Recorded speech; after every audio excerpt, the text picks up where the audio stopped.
Greetings, one and all, and welcome to another episode of the Aristocrats Post Shows, episode 6, Medical Ethics. And someone posted this picture to me today, and I thought it was so funny. And the thing about it is, considering I'm wearing a red sweater, it's so appropriate. So, good way to introduce it. And look at the difference. Come on. There is no difference. he's not changed the picture. Come on, off. Oh, I can't get it off. Now I've got a... now I've got a robot. It's still back. He's still there. Oh, no. How can I get rid of it? A baby. You click on... You just close that window. Close that tab. But then another tab will But appear. then all the porn will show. Yeah. You need to pull up the link that I've sent you, Cliff. It's your doppelganger. Mm-hmm. Yeah, if you click on the screen share icon again, it'll go away. I have tried. You stuck Away. You're stuck with this face. Open the link I sent you, Cliff. Try changing it to something else and then closing that window. Yes. I didn't even see it. You can't see the baby. No, I mean, I've just got a black picture for Cliff. Oh. You'll be able to see it on the... When you watch the video later, you'll be able to see it. It's very good, isn't it? I saw it earlier on. Right, Trying to find something else. So yeah, so this is the... Go on, Cliff, you're meant to be hosting here. Yes, yes. Well, I think everyone should continue the... okay, the picture's gone off. Maybe that'll be better. Yeah. I'm still getting a picture of you as a robot for some reason, but... Yeah, I just turned the camera off to see what happened. Okay. And... Oh, this isn't working. Oh, well, I'm happy enough with the silly robot face, so... But, yeah, that was a good show. Very interesting. And I think there's a lot of meat on those bones, so... Well, one of the things that I was thinking about towards the end of it was I remember, I mean, not all that long ago, people were saying about do we really want medical doctors, medical students who are working on patients, working 30-hour weeks and things like that or more. And 90-hour weeks, some of them. Yeah, sorry, 90-hour weeks. Sorry. So working just crazy hours. Mm-hmm. And do we want do we want tired young doctors? Who might make mistakes. They are overseen, so there's less chance of these kind of things happening. The interesting thing, though, is that the young doctors themselves were saying, no, this is good. We like this. Yes, it's tiring, but we're getting a really short, sharp learning curve. We're getting interesting cases, a constant supply of them, and it's a great way to learn. Instead of learning over to learn. Yeah. I mean, I do understand that. I don't want that. you learning on me, no offense. I mean, I've been through that at teaching hospitals. There needs to be better supervision. There's a certain I don't want to end up 6 feet under because somebody's tired. Yeah. Well, I mean, I think one of the things for me is that I went into semi-early labor with my son. And I went in because something just felt wrong. And when they examined me, there was a lot, suddenly their post-examination, there was a lot of blood. They didn't know if it was my son's or mine. And frankly, I was being examined by medical students earlier in the day who had no interest in gynecology or obstetrics. They wanted to be podiatrists. And I got a little bit annoyed. I was like, I'm freaking out here. I'm a pregnant woman. Can you get me a doctor that wants to be an obstetrician or, one who already is? Yeah. Because I don't care if you want to fucking look at feet. I want you to look at my baby, Yeah. So. I mean, it was 2 baby quacks that did my cesarean section, and it was a disaster. Yeah. Absolute disaster. The consultant stood back from the table, and the only reference that was made to me was the consultant saying to the doctors, move her hands. And nobody else spoke to me at all. Oh. And that's the last thing you want if you're having a C-section. Was it Especially planned or an when- emergency? Especially when they're stitching you up, your baby's been taken away, there's not been a sound from the side room, and one of the baby quacks is saying to the other baby quack, "Why is there all this blood on the floor?" Oh, sweet Lord. Mm. And I could actually feel myself weaken because I was starting to bleed out. And they had to open me up and find out what they'd done. And then one turns to the other and says, "Oh, we've ripped a big hole in her uterus. Nobody's speaking to me." The baby doctors are now speaking to the consultant and he has to step in. And nobody's speaking to me because they're too busy being trained. Yeah.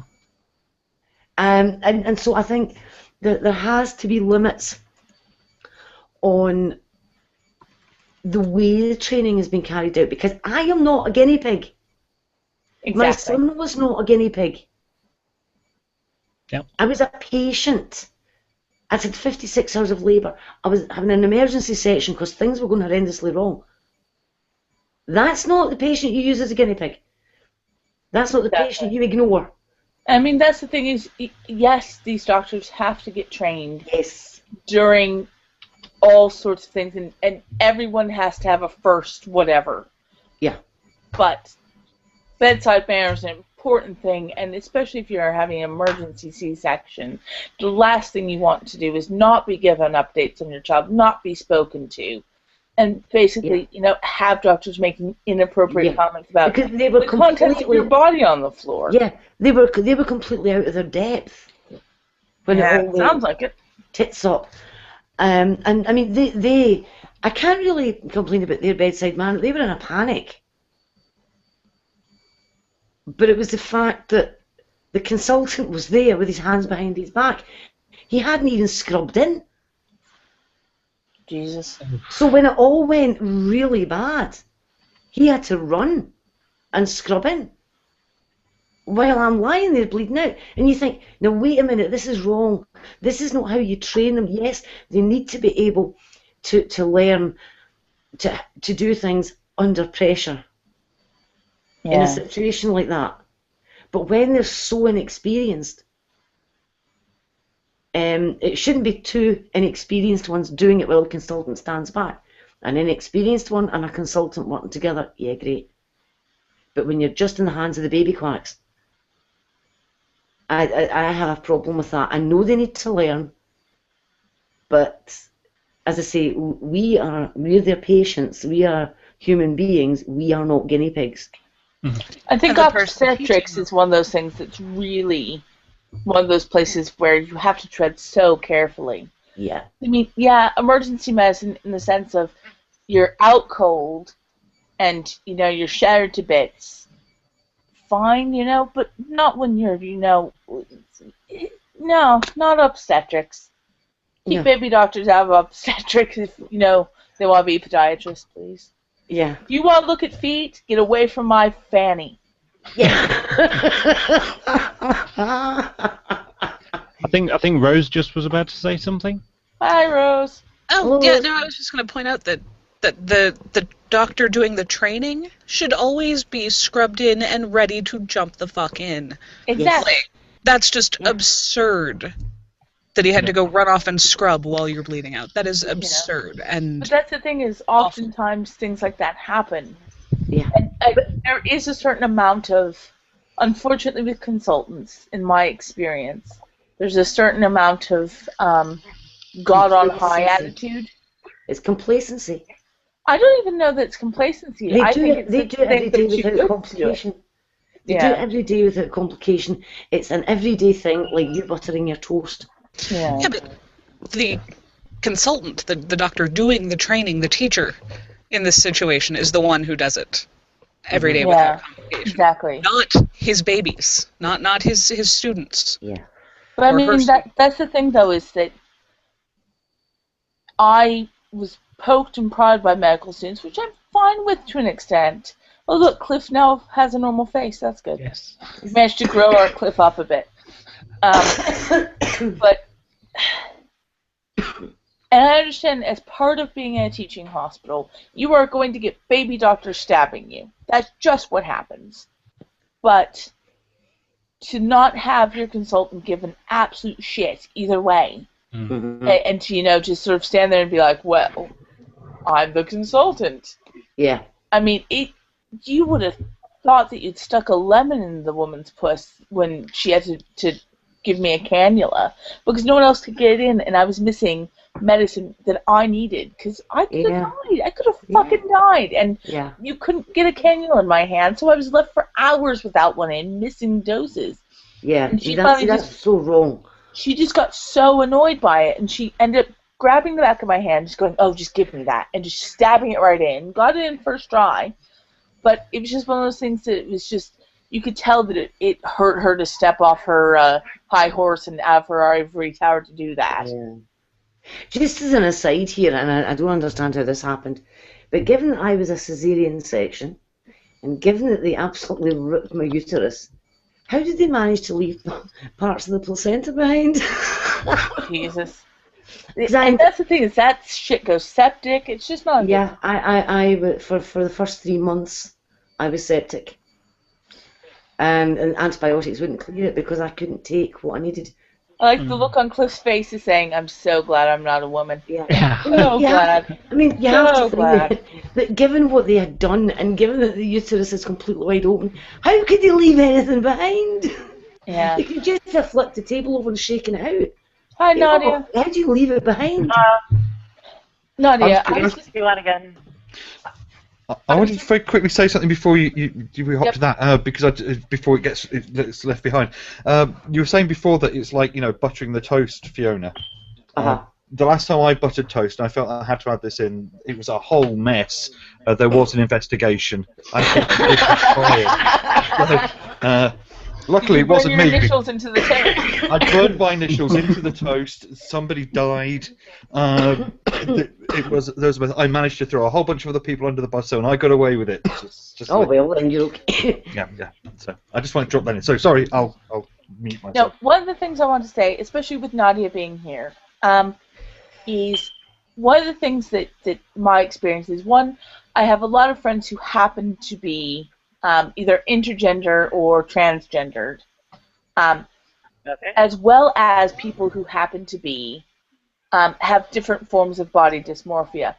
One of the really odd ones I've encountered are people who happen to, their body is wrong because they have 4 limbs. So I know people who actually have pursued for doctors to remove arms, to have penectomies, to remove penises, with no desire to change their biological sex. And obviously, because of knowing multiple people who've gone through different transitions, and since we happen to have Nadia here, who is going through transitions, I just wondered what was sort of the opinion on the idea of the incorrect body being corrected regardless of what that incorrectness was. Because a lot of people obviously get a bit freaked out of the idea of what's seen as a perfectly normal human being going, I really don't want to have arms. I feel wrong. My body feels wrong with arms. And obviously people go, well, how is that different from going, this isn't the right body in other situations? But at the same time, people go, you're a bit fucking weird. Just keep the arms. So, I mean, that's one of the things that I've run across, and I've perfectly accepted the fact that I have friends who have had penectomies, which makes every man in here cringe. And I know people who have amputated fingers and toes because they just don't feel right having these appendages.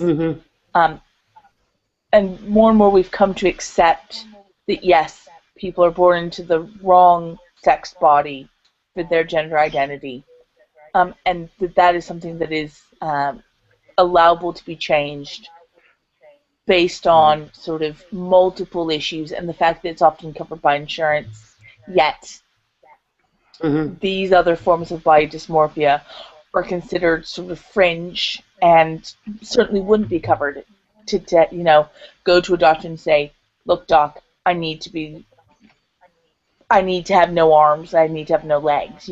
It's a very odd thing. So I sort of want to open that up to not exactly the panel, because we don't really have the panel, but the people here, just the idea of at what point does having to have the right body sort of cross the boundaries of where doctors need to step in.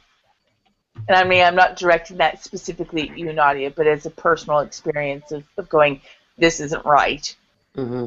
I'm sure you probably have an interesting insight on the whole thing. By the way, you're looking fetching this evening. Well, thank you. It'd be nice if I had more change to clothes, but still.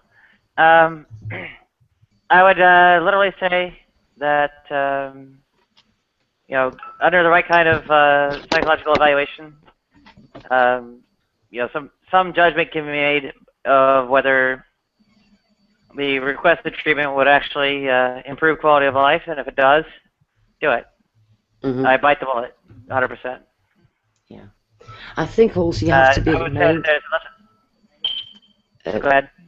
Some of the people who have body dysmorphia, where they desperately want a leg amputated for whatever reason, if the doctors don't do it, what will they do to get it done? I mean, there have been cases of people going at their own leg with a chainsaw. Yeah, or axing their own feet. Yes. And that is a real ethical dilemma for medics. What do you do then? Exactly, and that's the thing, is that society wants to draw a line oftentimes between what they think is normal and what they think is freakish.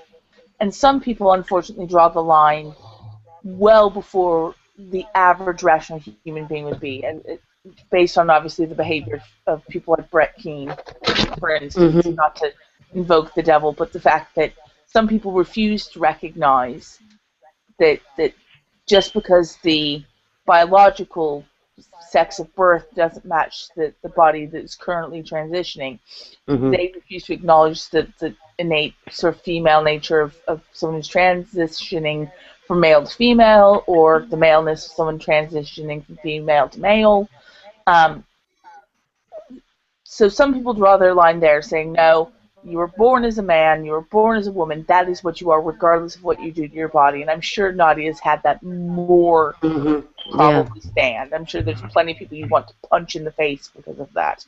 Yeah. But then Sure. there's sort of the next line of going, well, this is where I draw the line, and saying, well, okay, I'm fine with the fact that some people have sort of a mismatch biologically between the sex in their brain and the sex in their body. And that's fine. And then you start to draw the line at, okay, you want to lose a toe, you want to cut off your penis, but not for the purpose of transitioning your gender at all, but just because you don't think your penis feels right on your body. And I know people like that, and a lot of people think that it's kind of weird because of being in the body modification community. I know a lot of people have done some weird shit to their body as far as I'm concerned.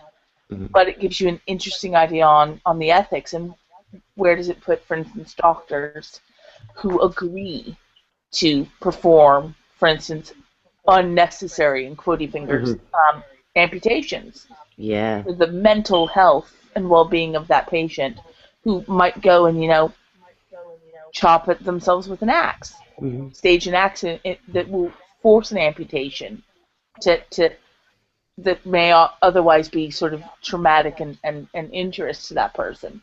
Well, there was a case about a year or so ago where a guy, he'd had an accident with his hand wasn't really working, and it was in constant pain, and so he decided to make his own guillotine and chop his hand off and throw it in the fire so it couldn't be reattached. Yeah. And then he was phoning up the ambulance while he doing this.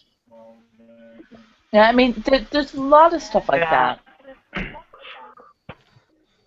I'd say there's a difference in that there's something of precedent, well established, and better understood, syndrome or phenomenon or whatever you want to call it, regarding gender transition. But and that's probably why you would call in a more intensive psychological evaluation for approving of those things. For gender transition itself, a psychological evaluation is already required for approval for the surgery. So, in that respect, I think it does set something of a precedent for those kinds of surgeries. Exactly. But I mean, that's the thing is that of the people I've known, I think because you have kind of, and I mean, it's unfortunate in the U.S. because you're saddled with so much cost, but because there's currently a legitimate pathway, because there's quote unquote a legitimate pathway, there's no pathway. It's unattainable. You end up in a position where the people I see who are most likely to harm the parts of themselves that they see as not matching are the ones that are considered the fringe people. And you can any day pull up on BuzzFeed people who have strange modifications to their bodies, and people are going on about what freaks they are. And I mean, I think it's just because I've had personal experience and I'm friends with people who are not the same under their clothes as most people are through their own choice and their own sort of mental health needs. It's just something that I find to be an interesting sort of area of ethics, both from a physician side and a board of sort of medical ethics side and a human side. So that's just one of the weirder things to throw out there, but it is. I mean, it's all very difficult. So that's just me. I'm sorry to have taken that on a weird fucking tangent. Not so weird to me. I think it's straightforward. Bite the bullet and so on. And chicken sandwich, original sin. Awesome. And I have to say, I've noticed that the atheist chef is here. I've never been in a hangout in the same time as him. Yes, but you've had no problem making fun of my name. Well, I did. No, I wasn't really making fun of it. Did you make fun of his name? No, What I didn't. twat? No, I didn't. Let me I clarify apologize for here. my husband. I actually said, "Is he a chef?" That is what I said. I said, "Is the atheist Well, chef?" it wasn't, I did hear this. You said something to the effect of, "Is not the worst of names." Like, oh, thanks, Alex. I Well, appreciate that's that. quite good. That's actually quite good for a British person to say. That's not the worst of names. There you So go. that's a British compliment, right? Okay, Yes. I got it. That's how the British work. It's faint praise. Yeah, that's But exactly. how it Alex, works. don't you think that's a bit disingenuous? Shouldn't you be going, oh, cliff jumper? I wonder if he jumps off cliffs. Well, but I I wasn't think talking in that about same conversation, I Alex wonder did if she's- ask if Cliff jumped off cliffs. I remember this conversation. Kitten hybrid. Was it when I was talking about the chocolate atheist and well, Is he made out of chocolate? is it a good name or not? Yeah, I think that was when. Oh, that was it because I mentioned it's a global atheist, like the size of the globe or around the globe or everywhere You're on the so globe. fucking literal. But I was just I asking. told him it was not. I told him he should go with Frederick Douglass. Frederick Douglass. Yeah. I completely don't get it, but it's funny. Who's Frederick Douglass? Have I you just tell looked them- up it? What? Who's Frederick Douglass? Yeah. He was I guess Richard Douglas is black. He does not. I'm confused. Well, is that yeah? He was supposedly some kind of free-thinking escaped slave in the 19th century. Ah, okay. Yeah, I'm not him. I have to say. Then you do appear to be J.D. Kane. Or Alex Future J.D. Griffith. Kane. Anyone with a beard is now J.D. Kane. That's just Yeah. Mind you, we've got Lee with us. Hello, Lee. And Lee, Yep. he's looking a bit like J.D. Wiley today. Mm. the Yeah. bald J.D. Kane. Yeah, that's my head's on upside down. If we get everybody on together, we can have a big beard It's a party. beard crew. Yeah, Cliff needs a A beard. beard fest. yeah. Could be a beard fest. But, yeah. So come on, the atheist chef. Tell me why you're the atheist chef. Because he's Oh, a you never chef watched and my he makes- videos then, apparently. No. But I haven't got time to watch other people's videos. I'm making too many of my own. That's fair. It Too many comes is the down operative. to. It actually comes down to a discussion about God being a creator, that he has the inherent qualities of being a creator. And so, of course, I don't really buy that because in order to be considered a painter, you have to paint something. You can't just call yourself a painter if you've never painted before. So I thought, I need to come up with a clever name, and I need to come up with a clever shtick, and I was like, all right, what thing can I not do for the life of me? And I was like, cook! Like, fantastic, I am the Oh, atheist I'm chef. sad. I thought you were a chef. Actually, I wanted to go the whole route and have the chef hat and do all these cool gifts with the, with the oven and is gonna cook stuff. I was gonna have all these fancy chef words, but I realized how hard that really is. I can I don't know how to cook, so it's like, all right, Fucking well, so I just stuck with the hat. Oh, trade descriptions act. Oh dear me. Were you going to stand behind an oven to make your videos? Be like cooking stuff, going, oh, I'm just going to throw this on here. And I actually thought about doing some cooking, and just being like, all right, this is, while you're learning why this argument is stupid, I'm going to show you how to make a crock pot recipe, which would be like a 6-hour-long video, but... What's cooking today? Speaking of slightly freakish humans, I have a pussy under my arm. Well, Let's see. Oh, there he is. Cheers. That's scary. Mine came for a cuddle as well, I don't know why. Oh, Fiona had hers a little while ago, didn't you? Oh, T, stop it! Stop that! What's he doing? My pussy is now in my makeup bag. Jeez, don't eat yarn. No. our pussy is eating yarn again. That's interesting. My other one, the one that is castrated, is eating yarn. You can tell you're Cupcake wrappers. you can tell you're America. We never call it yarn here. It's wool. Wool. But it's not wool, it's cotton. Ah, it depends. Fight.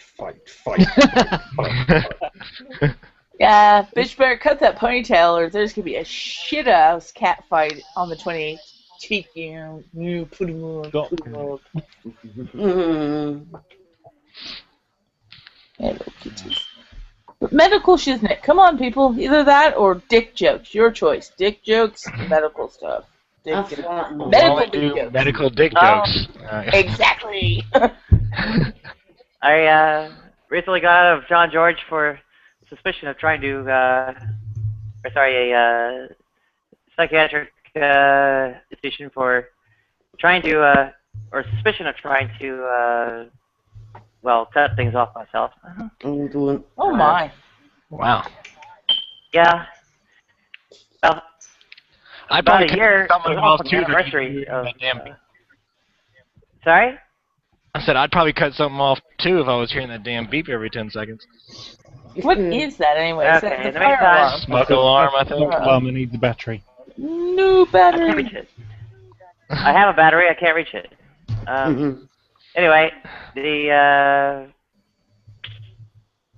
I guess that raises an issue of, if the doctors won't do it for you, why not let them do it yourself? Or Well, that's the thing, though, is that I know plenty of people who have gone through self-castration, penectomies, all sorts of stuff. Because the fact is, you can find people on the internet who are seeing their cut E's looking for cut R's. And that's the thing when you deny medical, trained medical care to people, is they do start to try and find ways around it. And especially when I have absolute my heart goes out to you, Nadia, because you're sort of in the middle of a transition and you're now stuck. Yeah. And that's got to be absolutely just, wrenching because you're part of the way there. And they've just been like, fuck this shit, can't do it. It's like, no. yeah, EEOC might say tell us if it applies, but all that employment discrimination stuff is enforceable. So where's the money and insurance come from? Nowhere.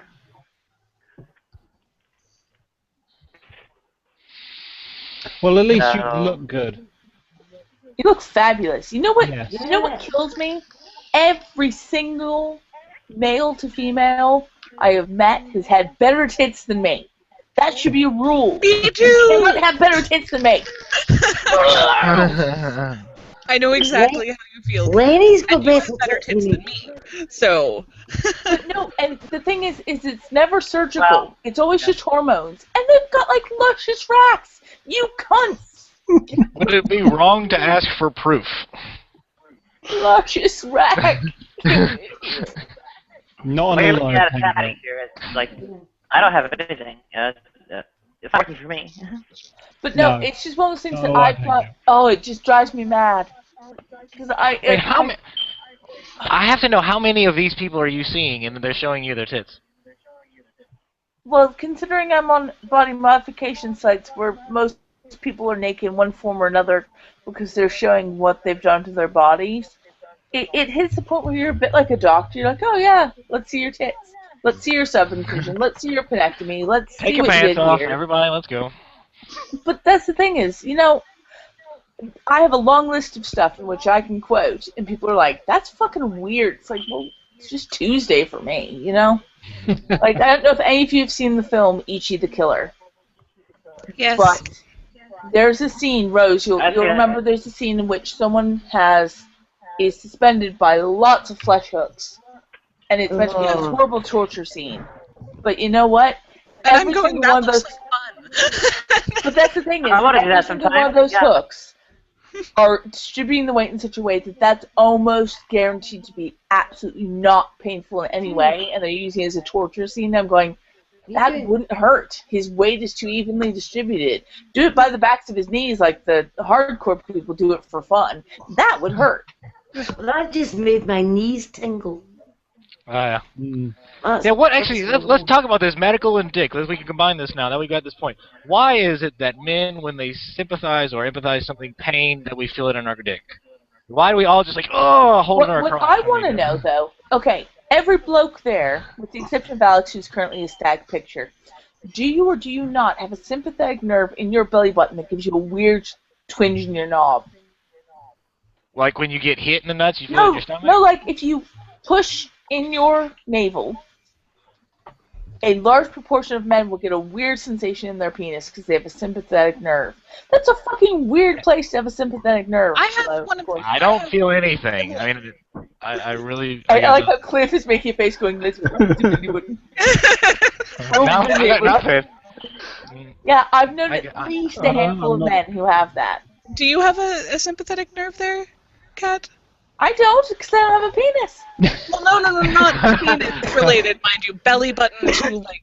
I've never had Slot known area. a woman who's ever had a sympathetic nerve, but tons of blokes do. I have between Good. my I don't belly get button one. and my girl parts. If one. Do you? Yeah, if my belly button is pulled up upon, it You feels very freak. strange. Freak. Well, I know shut that if you up. just sleep on your Shut stomach, up. there is a Shut nerve that helps up. it feel really nice to sleep on your stomach, but I've never, like, I'm pushing on it as hard as I can, I got nothing.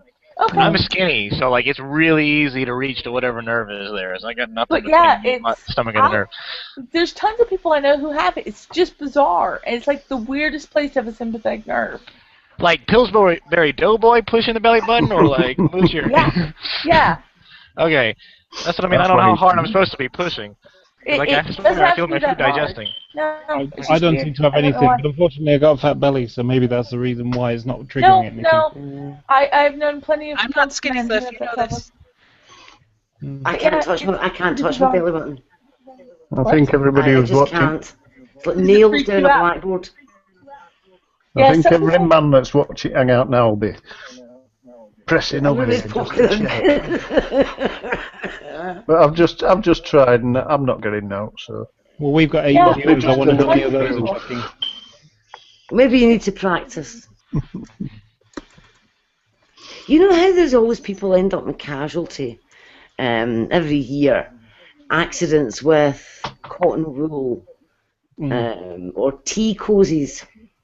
Tea cozies. Yeah, apparently there was the average is 10 a year. 10 people are injured by tea cozies. Mm. More than people They, get like, killed by slip on them? sharks. Yeah, there are hundreds injured putting on their socks.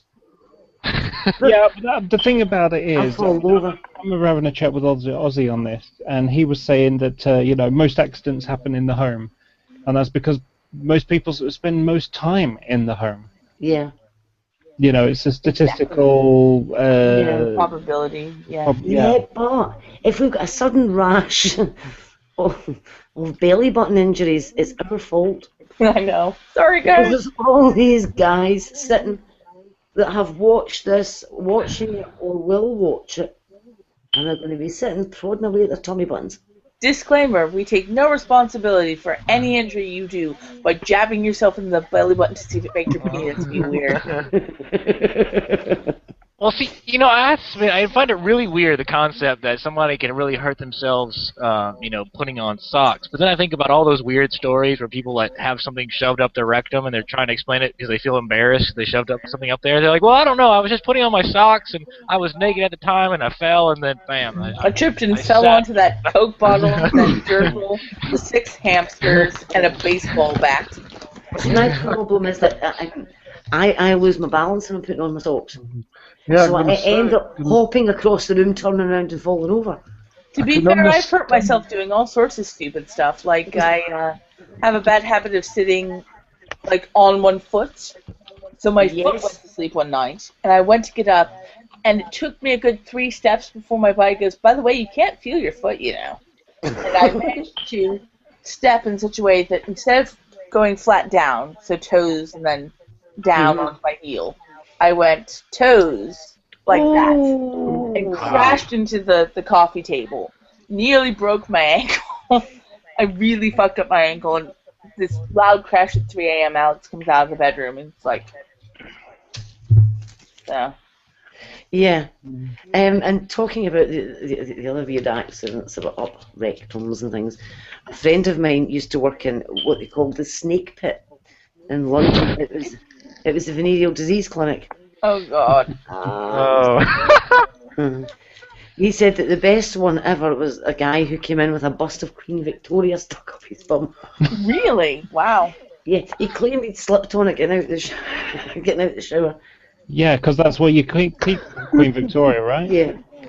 I heard an amusing story many years ago, which was a guy who'd he was in the shower. The dog came into the shower with his cell phone, and in the frantic rush to get a hold of the cell phone, he slipped and sat on it. And the problem is that people kept phoning him up or texting him, and it was vibrating. I need it on vibrate at time. Yeah. That reminds me a little bit of an episode of Scrubs where they were looking into this guy and he's got a light bulb in his butt, and they're looking at the x-rays. They're like, well, either that guy has got a light bulb up his ass or his colon has a great idea. Then I was reminded of something. I've just looked it up, and it's what did we get stuck up our rectums last year? And it sort of goes by orifice. So it says in the past years, the U.S. Consumer Product Safety Commission has created a searchable database of emergency room visits over the country. And as in past years, we've trolled the data for the finest examples of insertions showcasing extraordinarily bad luck and/or ingenuity. And these are 2012, and it's got in the office sorted by orifice working south. C. Paintbrush, some balls, slag. What? Yeah, I know. I don't know what that means. Slag is like the melt off from sort of high heat and things like rock or the place you see it most often is from trains. You'll get bits of bubbled glass and stuff. So we're not talking about a girl from Essex or something. No, it's not. Every way is anus. Yeah. Anyway, makeup brush. What? Yeah. Patient told parents that cats, as in meow, stuck something in her ear. Gasoline, butterfly, Hershey Kiss, I'm guessing this is some kind of chocolate bar. Classmate put rock in ear, has piece of paper in other ear. Wonder where the scissors are then. Yeah. Nose, earplug, crayon, plastic eyeball, heart-shaped gem, dime, penny, nickel, AA batteries, a sponge, small decorative rock, two erasers, mulch.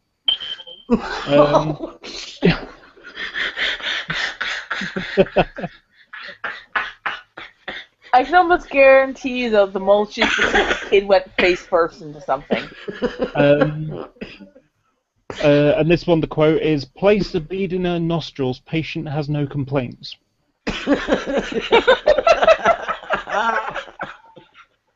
Throat, detergent pack, whistle, engagement ring. You can imagine a whistle all the time they're talking is going. Oh, that would be Benzie, Herbert. Yeah, swallowed a quarter while taking a shower. What is it? A slot meter shower or something? I mean, doing a magic trick at school, swallowed a quarter. A school logo magnet. Confetti. A screw. Ow. A taco. A ball of string. A bee. Then we get the fun ones. Penis. Penis plug. 20 to 30 magnetic buckyballs. Dice. Dice?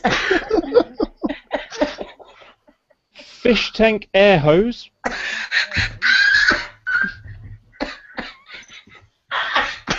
Breathe, Fiona, breathe. Don't make me get the fish tank air hose.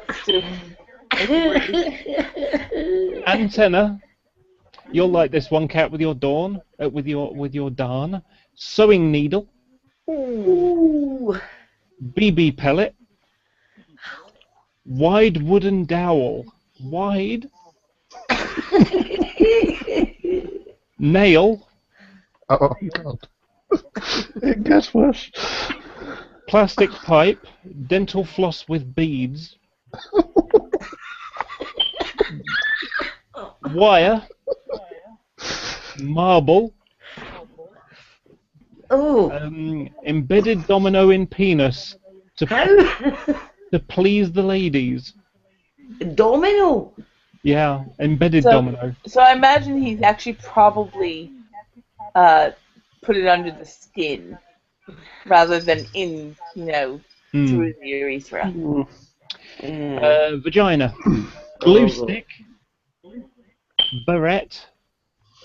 Small finger vibrator. It's still on. Toilet paper. Long black object. Penis ring. Rivet. Worms coming out of pee-pee. Pinworms. I don't know what that means.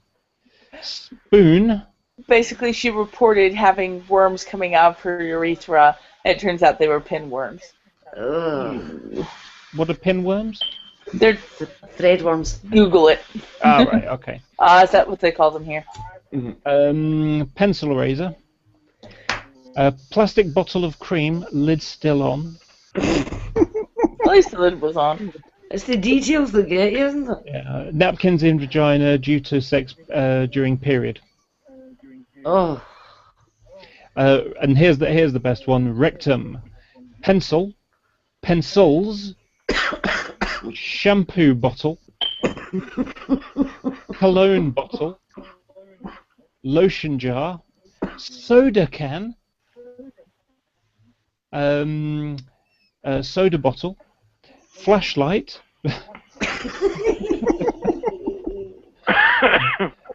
Bathtub stopper, or plug as we would call it. Shot glass broken. Ooh. Then again, I've heard that one though. I'm pretty sure. I've heard glass bottles broken and stuff. Yeah. Anyway, sock. Ice pack. End of curtain rod. Like a funnel? Nice. Yeah. Here's one of the best ones. Patient states he was experiencing an itchy rectum and inserted a remote control to scratch. I understand where he was going with that. I really do. Yeah, up his ass.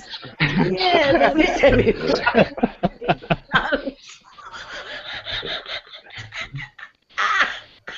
Haven't they ever freaking heard of dildos? Well, you know, They don't have that's that coming. Do you need a dildo to scratch your ass with, though? That's coming. So vibrator battery, Well, if the battery's not well. cover of vibrator, tip of vibrator, and that was only one person. No. That break off. How do you get the tip? You get like broken. The next one is big purple dildo. Nice. Didn't Robin Dupree Reed do the big red one for Jason Burns? Yeah. Okay, here's a great one. A patient states he got drunk and passed out at a girlfriend's house, awoke with spoons and a dildo in rectum. To be fair, though, I do have a friend who, at a Denny's, so basically like a greasy spoon diner, he and another gentleman at the table decided they were going to sound spoons. Oh. Lighter. Here's a great one. Toy submarine. To what depths is this person going? Ba-dum-bum. That's a brown submarine now. Yeah. Toothbrush holder. Oh. 2 halves of a bar of soap. Were they the same bar of soap? I'm guessing so. And then the last 2 is pool ball. Oh. And then lit bottle rocket. It didn't go well. Oh. Oh, Jesus. That's really giving you the red ass. Oh, this is like the Darwin Awards. I feel like You it do was honorable mentions. fireworks at one point, yeah. I feel like I'm on Dogging Tales. Oh dear.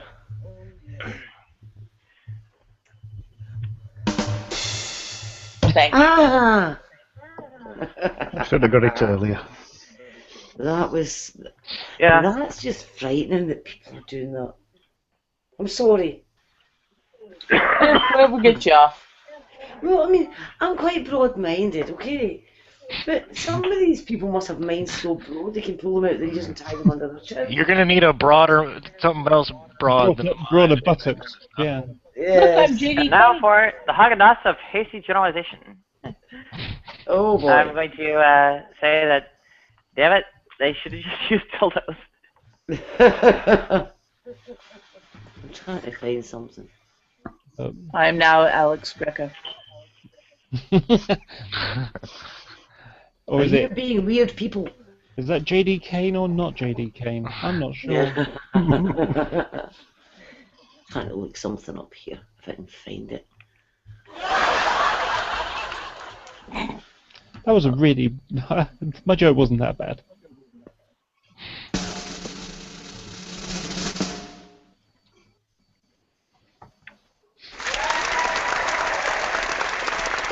Thank you, thank you.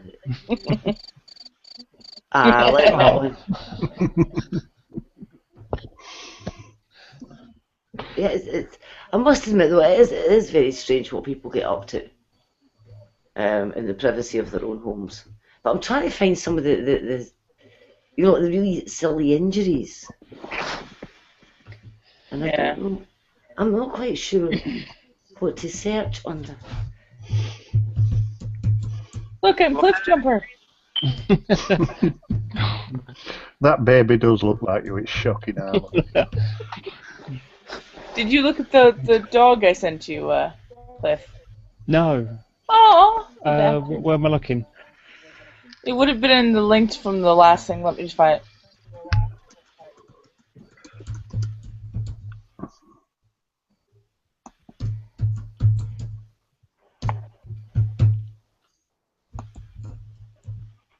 Talk amongst yourself.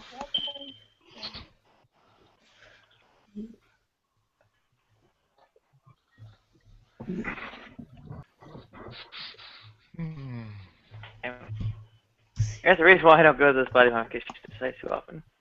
I get too inspired to try. Things falling over. There was something that it's kind of medical related, but sort of and not. It's kind of on the abortion affair, but in Ireland, there was a girl who wanted an abortion, and it was outlawed there. So she wanted to get on a plane and come to the UK to be able to have one, but they denied her the ability.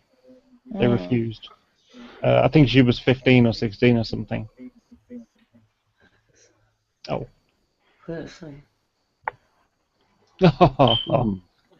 Whoa. Are you looking at the dog with eyebrows? Yes. The eye seems to stick out the wrong way. 3 Britons die each year testing if a 9-volt battery works on their tongue. Yep. What, really? Yep. 142 What? Brits were injured in 1999 by not removing all pins from new shirts. 31 Brits have died since 1996 by watering their Christmas tree when the fairy lights were plugged in. 19 Brits have died in the last 3 years believing that Christmas decorations were chocolate. 4 broken arms after cracker pulling accidents. I'm still confused about oven. Or is it oven gloves? There's supposedly 10 people being injured with oven gloves. I mean, I can understand people injuring themselves putting the socks on. Yeah. But oven gloves, I can Oven kind of glove. understand the sense of putting on an oven glove or something incorrectly where it's not properly, so when you go to pick something up. No, it was off. Tico's, wasn't it? Tico's. Oh, Tico's. I think I could. Yeah, thinking about it, oven gloves. Yeah, you can understand that. You're pulling something out of oven and you slip. 18 Brits had serious burns in 2000 trying on a new jumper with a lit cigarette in their mouth.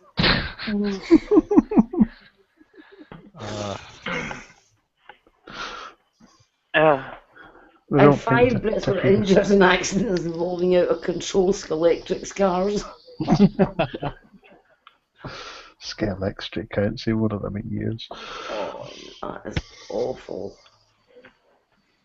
I'm sorry, but that's worrying. That's why people have labels, guys. Or not labels. People don't have labels. Products have labels. Yeah, those labels are now stupid. Idiot. Things. Well, the thing is, anytime you see a label, it's usually because someone has had it happen. Do not operate hairdryer while in shower.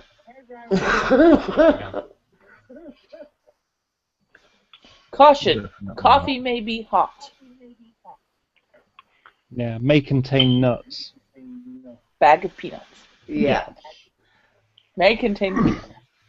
Fucking Yeah, but there's a good reason for that. May contain nuts on them.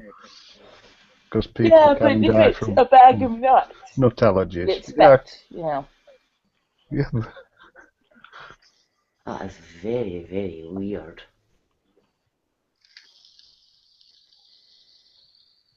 It's surprising how many people just don't read the label a lot of the time. Oh no. Yeah, I mean, there's a lot of people injured by not reading labels sometimes. Is that a side effect of common sense not being so common anymore, or is it people have always just been that dumb and we gotten way too advanced for our own common sense? I think we should Always been dumb. Well, I mean, isn't that what the Darwin Awards are kind of the joke about them? Oh shit. I still like the person who won the Darwin Awards by being killed by being smothered in elephant shit because he was giving an elephant an enema and stayed behind it. Yeah. Did you see the guy who was sweeping up behind an elephant and the elephant sat down and his head went up his bum? Yeah, I've seen that video. Oh, what's hilarious that I think that video's done rounds on the internet for years. Now, I've got one here. There's a story told by NHS nurses about a man who turned up at accident and emergency walking in a strange manner. It transpired that he suffered from constipation and had been advised to take a boiled egg. Misunderstanding the advice. I don't need to finish the dinner. Oh, what a brat. Yeah. It's stories like that that make you realise common sense is dying. It's almost extinct. Yeah. See, the thing is that reminds me of one of the burning questions I have in my life, which is, you know how some species of toads are hallucinogenic? I want to figure out how people figured this shit out.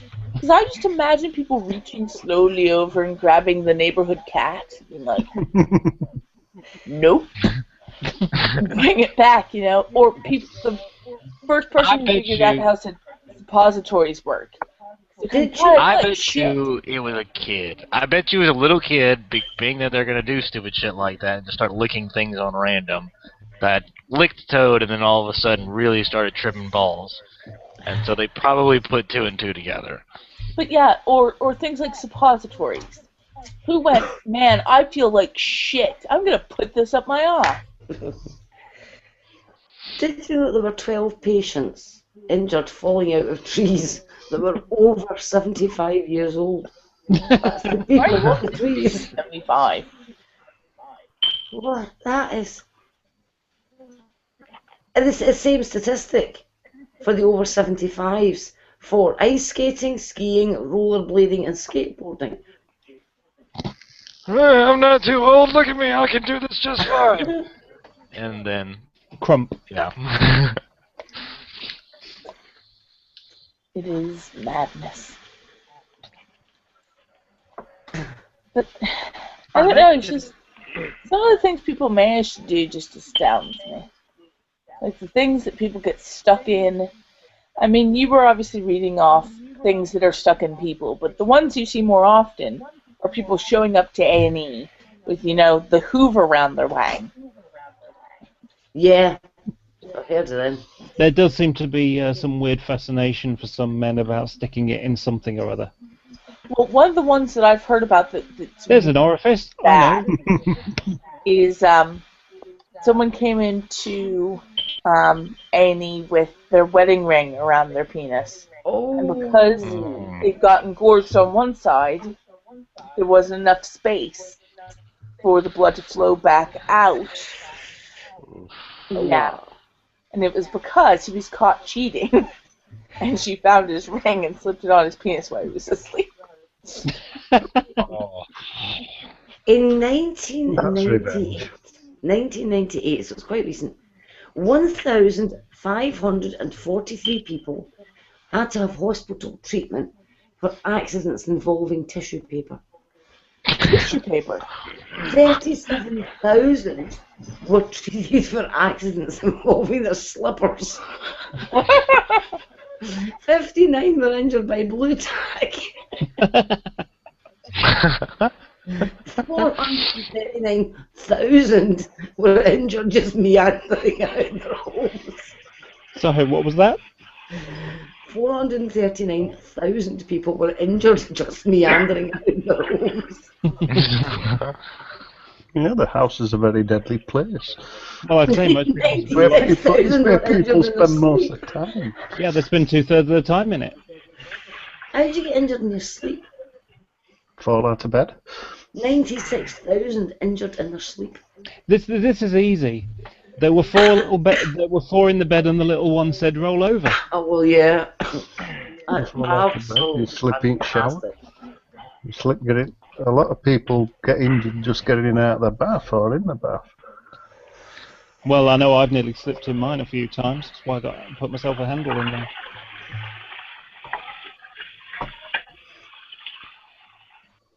I think Nadia just flushed the loo. No, I'm rinsing dishes. Oh, right. Ah. Is that what they're calling it nowadays? Nope. It's actually a dish. I can bring it over here, actually. The idea was to fill it up with water so it soaks. Anyway. Actually, I think that's something worth googling. B-day Water. injuries. Oh, good grief. I don't think I want to do that.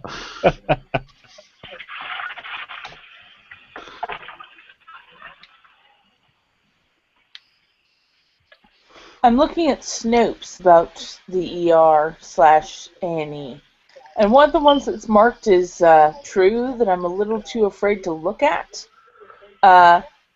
is one that says a machine shop worker tore his scrotum. Yeah, I was talking about that the other night. Put it back together. Mm-hmm. Maybe I was talking about that one the other night. When he finally got to hospital, they discovered that at least one testicle was missing. Ooh. Speaking of missing testicles, I watched a video of cat castrations today to see what they did to my cat the other day. Yeah. It's very interesting. I can screen share a pic from my orchiectomy. Is that safe? Yeah, it was safe. It was even an outpatient surgery. I was like, typically around Manhattan, no problem at all. No, I meant like safe for me, you know, like safe for work. You know, like what it's gonna gross me out. Well, they are removed testicles, so yeah. Anyway. I'm just watching the video that Kat posted. Dogs with funny eyebrows. Oh, so cute, especially the first one that keeps raising them. Dogs with eyebrows are great. It's the Scotty dog with a sort of puzzled expression. If Yeah, you in need the U.S., most of us really can't. What was that, Nadia? In the U.S., the surgery for just removing the testicles costs like a tenth or less of the cost for actual SRS. So there are a lot of us who get that to either tide us over or, well, just because we can't do anything else. Yeah. So. I mean, that's the thing is, Okay. I knew a gentleman who sort of did home castration and videoed the whole thing, and you're just going, oh my.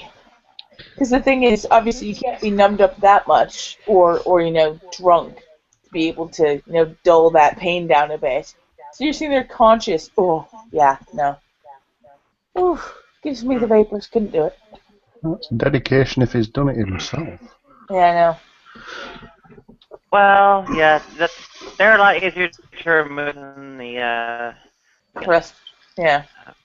Most of the time when it's to do it yourself, that's all people really get done. Yeah, well, I mean, the mastectomies I know about tend to be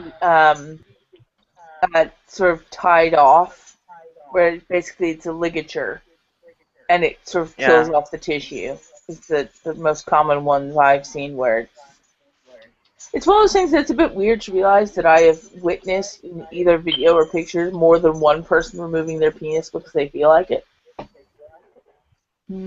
So have I. Yeah. Have you really, Rose? Well, nice to know I'm not that freaky. The castrations or orchiectomies or whatever are pretty much the same way. I mean, ligature is what actually works, and one of the reasons why I failed is I actually tried cutting instead.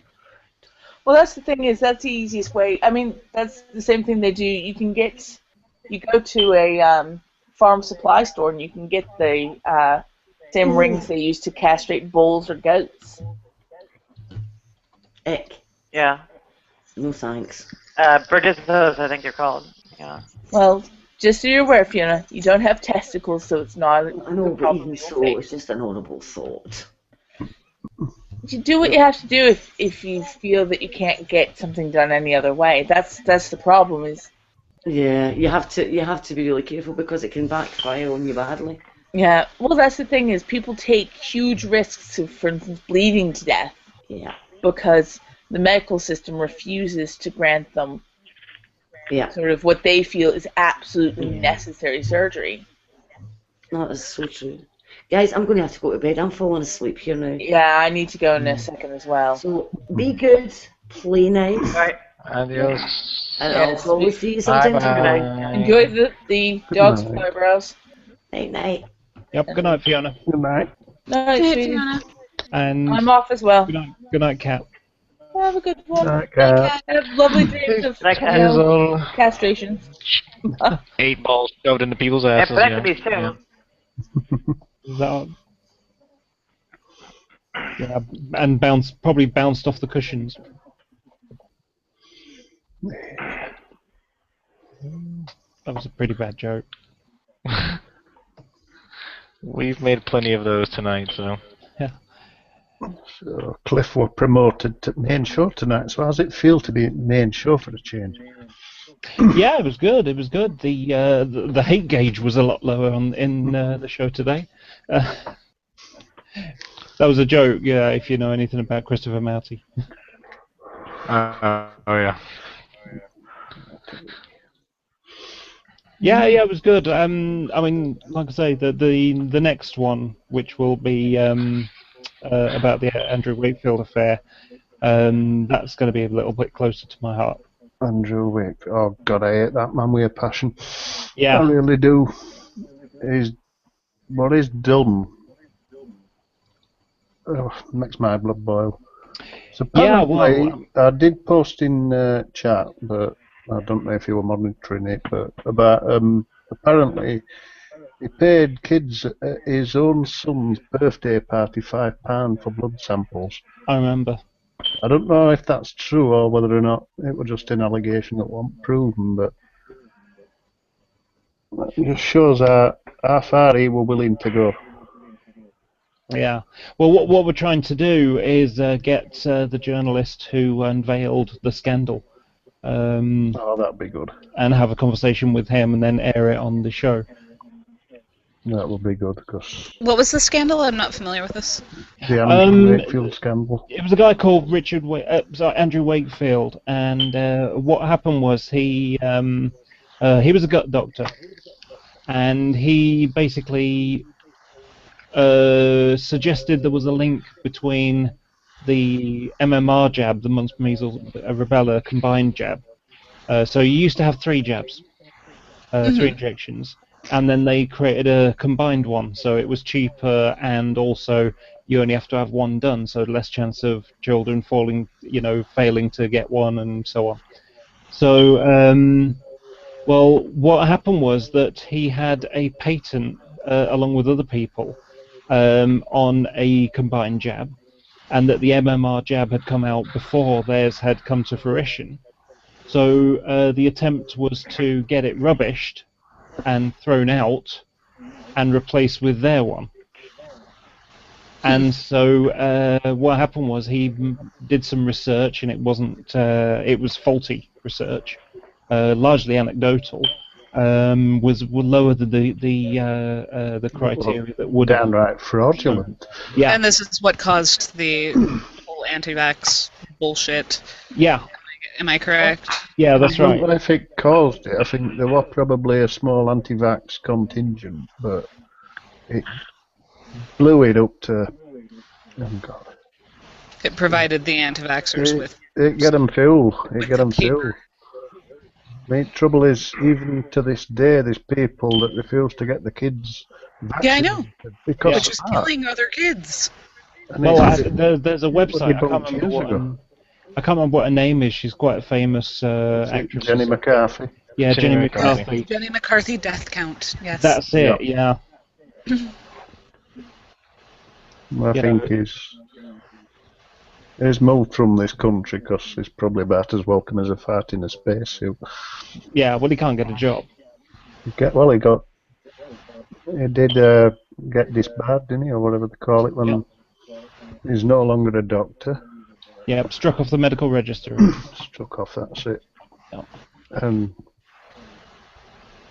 it's just a pity it wasn't done sooner, because It was greed. But like I say, the chap who, like I say, his name's Brian Deere.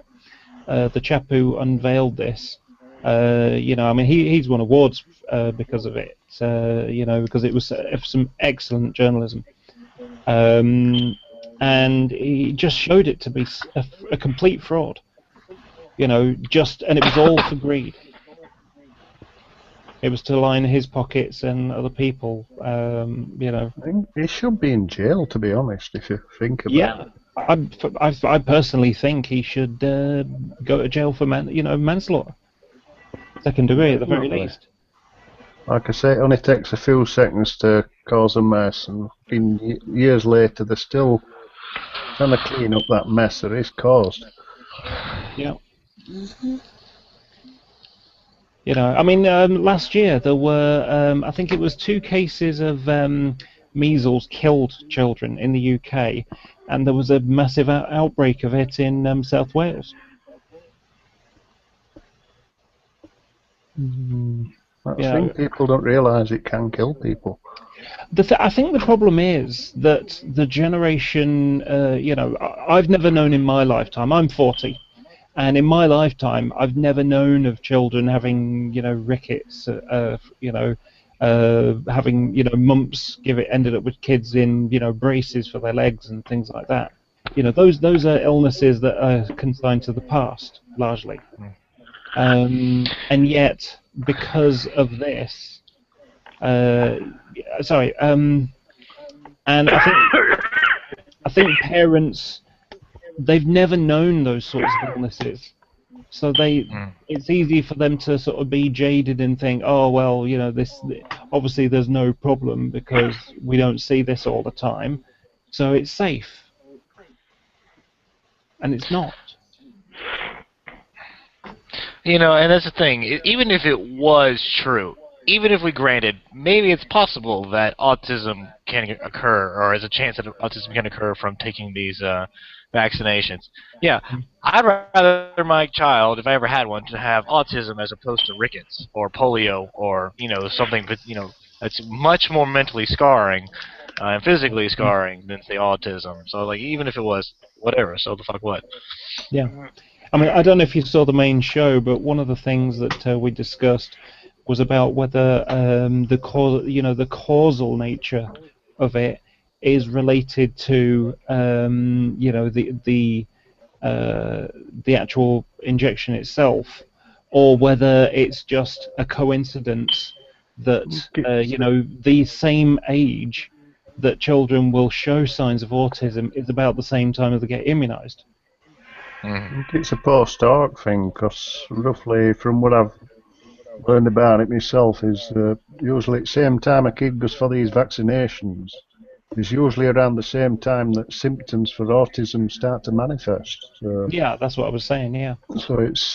So people have tried to join the the dots. Studies have done, they've seen no cause between any vaccination and autism whatsoever. So, and like I say, people have tried to link them together when they're actually not linked at all. Yeah, I think a large part of why we're seeing much more autism is because we actually know what autism is now and how to find it, you know, what the symptoms are, and are able to, you know, go, oh, that person's autistic. Okay. Yeah, I mean, I'm classed as autistic. I have Asperger's. Yeah, correlation does not equal causation. Is the important thing. Right. Yeah. But you know, I have Asperger's, and that is a form of autism. Now, I didn't get diagnosed with it until a few years ago, all the way through my childhood, because it wasn't really widely known about. I slipped through the gaps, and it actually explains a lot of the problems that I had growing up, and why I had problems. So you know, hindsight is 20/20. Yeah. Nowadays, kids can be found to have, you know, it can be recognized earlier, and therefore treated earlier as well. You know, yep. How do we create coping strategies for these children?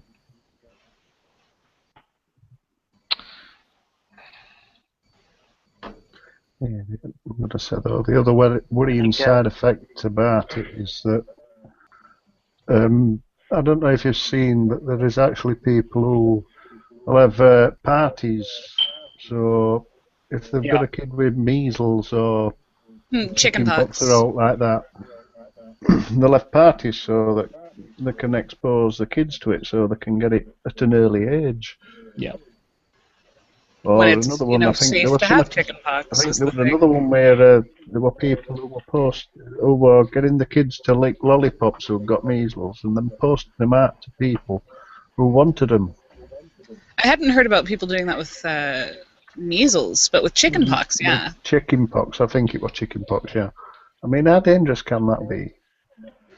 With chicken pox, I honestly don't know that it's particularly dangerous. Chicken pox or measles, I don't like that. I think. Yeah, measles certainly very The dangerous. thing is, though, they're going to lick it, they're going to put it in an envelope, post it off. What's going to happen to that lollipop in time it takes to get to the person who's ordered it? Yeah. My mum did something awful to me when I had chicken pox.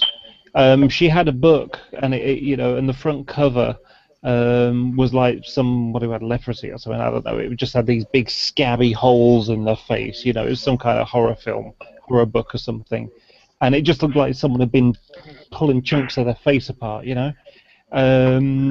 And my mum said, if you pick, that's what it will turn out like. Oh no. Yeah. Can you imagine why I didn't pick? I was scared to death.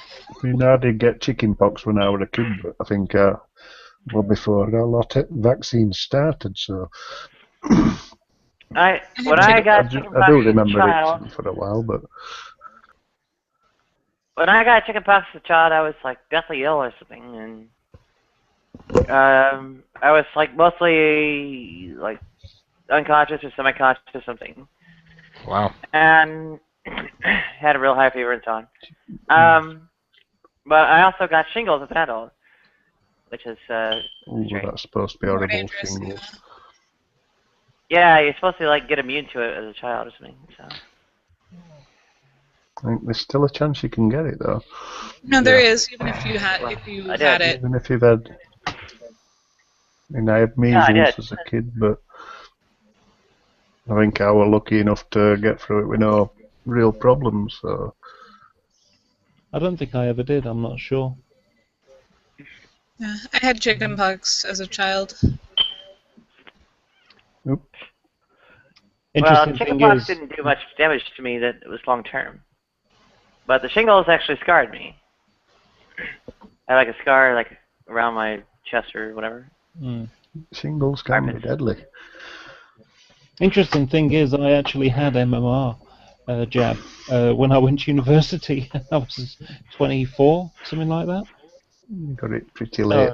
No, I would have been 34. So better to have it than not. 30. Yeah, I would have been 30.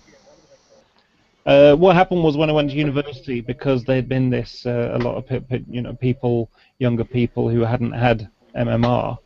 Now that they're old enough and they can consent, they were basically saying you really should have this. I should have it. I think everybody should be vaccinated if they can be. Yeah, well, I mean, the thing about it makes sense. It's not just that. It's also, the people that don't can transmit it to people who do. Yeah, and people who are at risk who can't get vaccinated. Yeah. So that it only really works if everybody gets vaccinated. Right, and in places with horrendous inequality like the U.S., well, guess what happens? The pockets of poverty and so on are, well, festering with disease and such. I mean, we have an increase in tuberculosis in the UK, thanks to different people emigrating in who haven't had the same kind of health systems, for children. One of the I don't like injections, and one of the only times I ever fainted was when I had my TB jab. And the stupidest reason, you know what kids are like when you get it, and they sort of say the needle's that big, and so I went in there, and the lady leant into a box to pull out the next syringe of of it, and I just saw it, and I don't really remember. I felt myself swim a little bit, and next thing I woke up and they'd done it while I was out. I discovered after that the needle was only that big, but the cap was a standard cap. He fainted at the sight of a needle. Yeah. Well, not even the needle. Yeah. It was the I size don't of know a cat. So yeah, I don't like Set out injections. the live hangout so everybody can know about it. Yeah. Oh, don't worry about it. I'm not ashamed of it. And the other time I did it was when well, I've done it 2 other times actually. One of them, I had the side of my computer off and I tripped and stuck my hand in the computer and slashed my finger, slashed my knuckle, and I went to the ER with it. And you know, sort of because I'd been holding it in one place, the blood had coagulated and clogged up. And so when the triage nurse sort of peeled it back to see what the problem was, the pain sort of hit me, and the look of it was pretty icky. And you could, I thought I could actually see the knuckle. Oh. Actually, it was just the oh, what do you call it? It's kind of like the plasticky, rubbery stuff that surrounds the knuckle itself. Cartilage. The cartilage, that was it. I could see it was just the cartilage. And I saw that, and I just felt the room start to sort of drift. And next thing, and it's really startling when you faint, because one moment I'm in the room with one person, and the next minute there's 6 people in the room. True, yeah. In the blink of an eye, the room was just tripled. With people, and it just like, whoa, what happened there? Where did all these people come from? I've never Passed out or fainted or whatever. Just well, I can't say exactly how many times, because there's 2 instances, I suppose, would be the way to say it. First, I passed out when they set my ankle after I broke both bones in my ankle and dislocated it. Dislocated my tibia, which is the large bone in your, it's your shin bone. Dislocated that from my ankle. Yeah, you would take. Let me guess. You were taking part in Eskimo games, right? No, this was in Texas actually. But when the doctors set it, I passed out, because I remember they said they were going to set it, and then they were gone. Poof. And then the other time was after my first operation on my ankle. In order to repair it, they couldn't get my pain under control. Like, the drugs they were giving me weren't working. Mm-hmm. So I remember waking up, clinging to a gurney, screaming in agony. Repeatedly, and it's flashes, and that's all I've got. It's just a handful of flashes of post-op, and then they kept me overnight once they got my pain under control to make sure it was going to stay that way. Yeah. Well, the funny thing about it is, when I had this triage nurse and I fainted there, because I was still feeling really lightheaded, they put me in the sort of, I don't know, what do you call it, the crash cart room, I suppose you could call it. There's like a bed and, sort of loads of stuff around you and things like that. And it's the waiting room for the more serious people who can't sit on a chair, and that kind of thing. Yeah. And so I was just feeling a bit faint and lightheaded and didn't feel very well. Just felt sick. And every time someone would walk by, they'd sort of walk by thinking, "Wow, they must be really ill." Wasn't at all. And then the other one was the last time I had an eye test. And what happened was, I had an early morning appointment. I'd been chatting up all night, a bit like we're doing now, kind of thing. And so I woke up. I was tired, so I just decided that I needed. I can't remember what it was now. But anyway, I'd only had a few hours sleep. I didn't have time for breakfast because it was early, and so I just got on my bicycle and rode into town. And I was obviously low blood sugar. And everything was fine until he kind of did the sort of shine the light in my face and did the sort of look left, look right, look up, look down, and next thing you know, I was on the floor. You know, I just felt myself slightly starting to go away, starting to feel, oh, I'm feeling a bit funny. And next thing you know, there's 4 people in the room. And not only that, I said, oh, I didn't have anything to eat. I just need a bar of chocolate or something to get my blood sugar up. And then they made me pay for it as well. So Bastards. yeah, I just needed something to eat and drink, and then they made me pay for it. A Mars bar. Needing a Mars bar. Yeah. Yeah. Most of the fainting I've done is not in medical context. Well, I'm sure your list is quite extensive.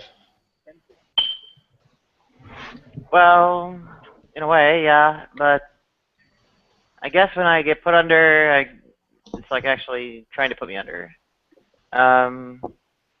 Like fainting from, I guess what you might call pain, usually happens out in the field, and as opposed to in hospitals and such. Mm. I guess when I had my heart attack, I fainted. I didn't know you'd had a heart attack. It's not fun. Yeah. Mm. You're not supposed to do January that. 2012. Yeah, all I knew was I was really short of breath, and well, then I woke up in the hospital and such. I suppose the waking up would be the good part. So.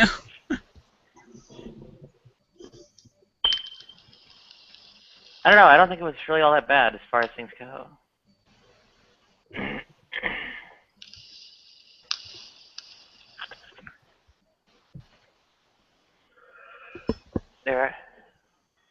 It was, I don't know, merciful in a way. I think if I went that way, it wouldn't be so bad. Mm.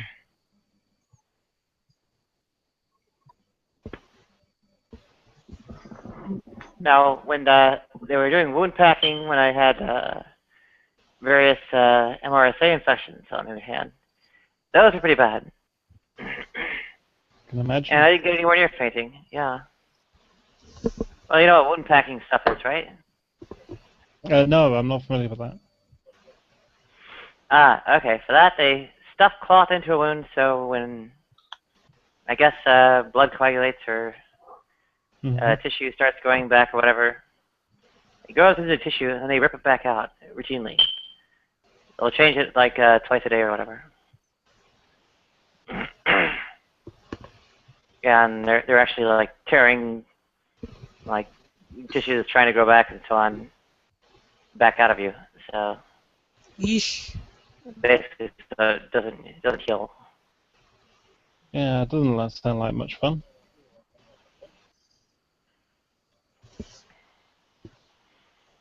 Yeah, it was pretty ugly. Took the wound packing stuff for like 90 days on end. I was like inpatient the entire time.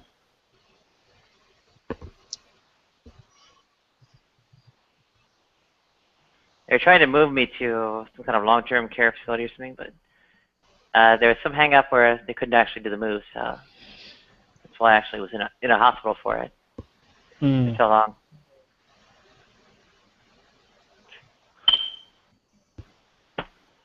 Doesn't that pinging annoy you? Well, I guess yeah, but I am also hear damage enough. It sounds much quieter to me than it does to you. Yeah. Do you have anyone that could help? You know, someone tall who could reach for you? Or lend a ladder? Yeah. Ladders are nice. The people around are not really trustworthy. You probably should contact the building management or something. But Yeah, that sounds like a good idea. yeah, it would take them some time to get back to me because the staff on duty is only really a door guard. Well, I mean, just ask. I mean, the worst they can do is say sorry. But it may be very nice and say, yeah, sure, I'll just spend 5 minutes with you. Well, the door guard's not going to leave the door.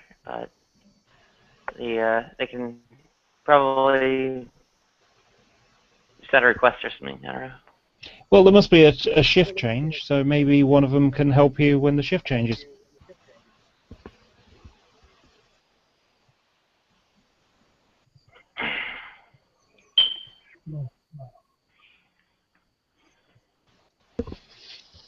Oh gosh, I'm starting to fall asleep here. Tired. It's only 3:15. I didn't sleep very well last night. Yeah. I didn't think you slept. Yeah. Yeah. Have you been watching me? No, Let me tell you, one of the things you tell me about the wound packing or not so such. Hi, Kazumi. The area that actually was affected by the MRSA infection. Oh, hi, Kazum. Was basically like the scrotum. So, in principle, if there was hand slashing down there, they could have, taken a couple extra things out, like I had done in 2012, and I actually asked and they refused. So. I've no longer got the longest beard now.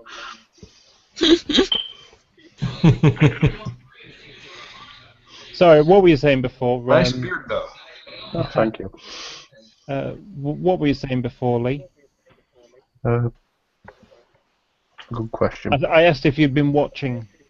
Oh, no, I've known you've been in Hangouts quite late before.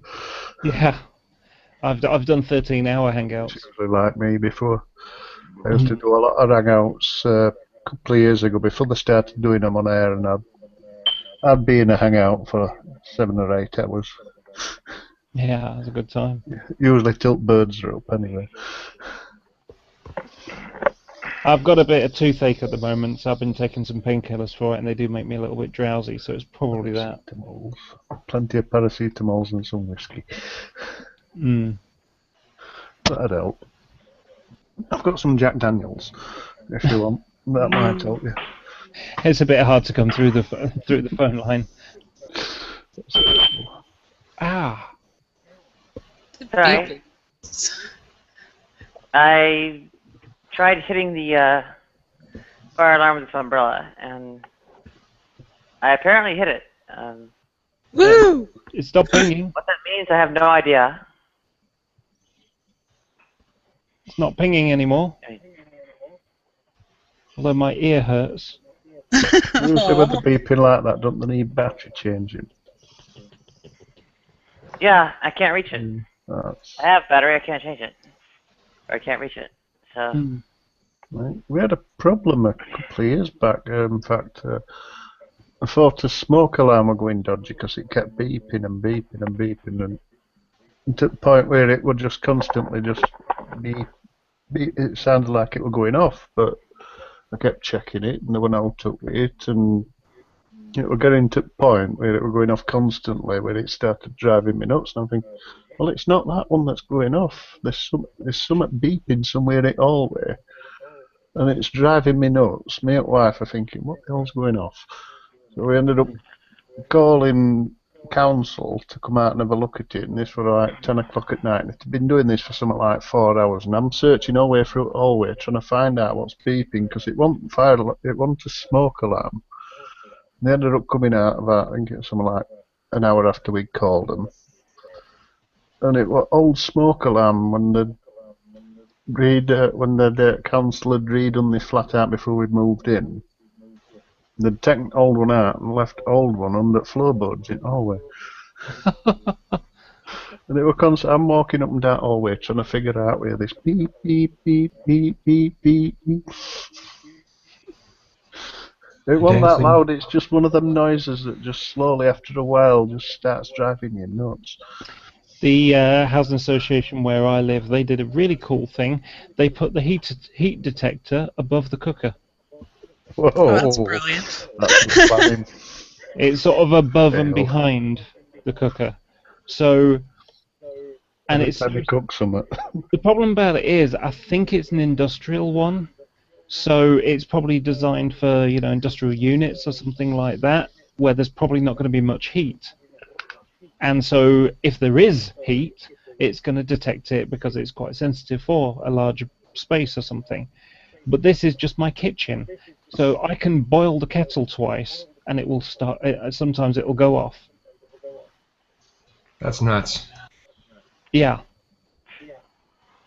And I mean, if they put it in a different place, it would be probably fine. It's just the position they put it in means that as soon as you cook food, any time and pretty much every night, at about tea time, you'll hear in one flat or another around me, beep beep beep beep beep beep beep beep beep beep beep. That is I think they awful. ought to come out and change them. To be honest, put them somewhere a bit more sensible. Yeah, it's a stupid thing, but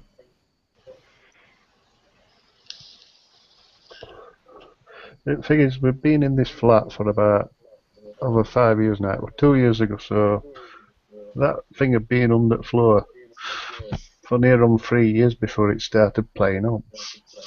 So a good battery. yeah. You had to rip a carpet up, take floorboards up, just to get to a smoke alarm that somebody thought, I know, where can we put this? I'll just chuck it there, be right. It'd been alright if there'd have been a fire on that flat though. Mm.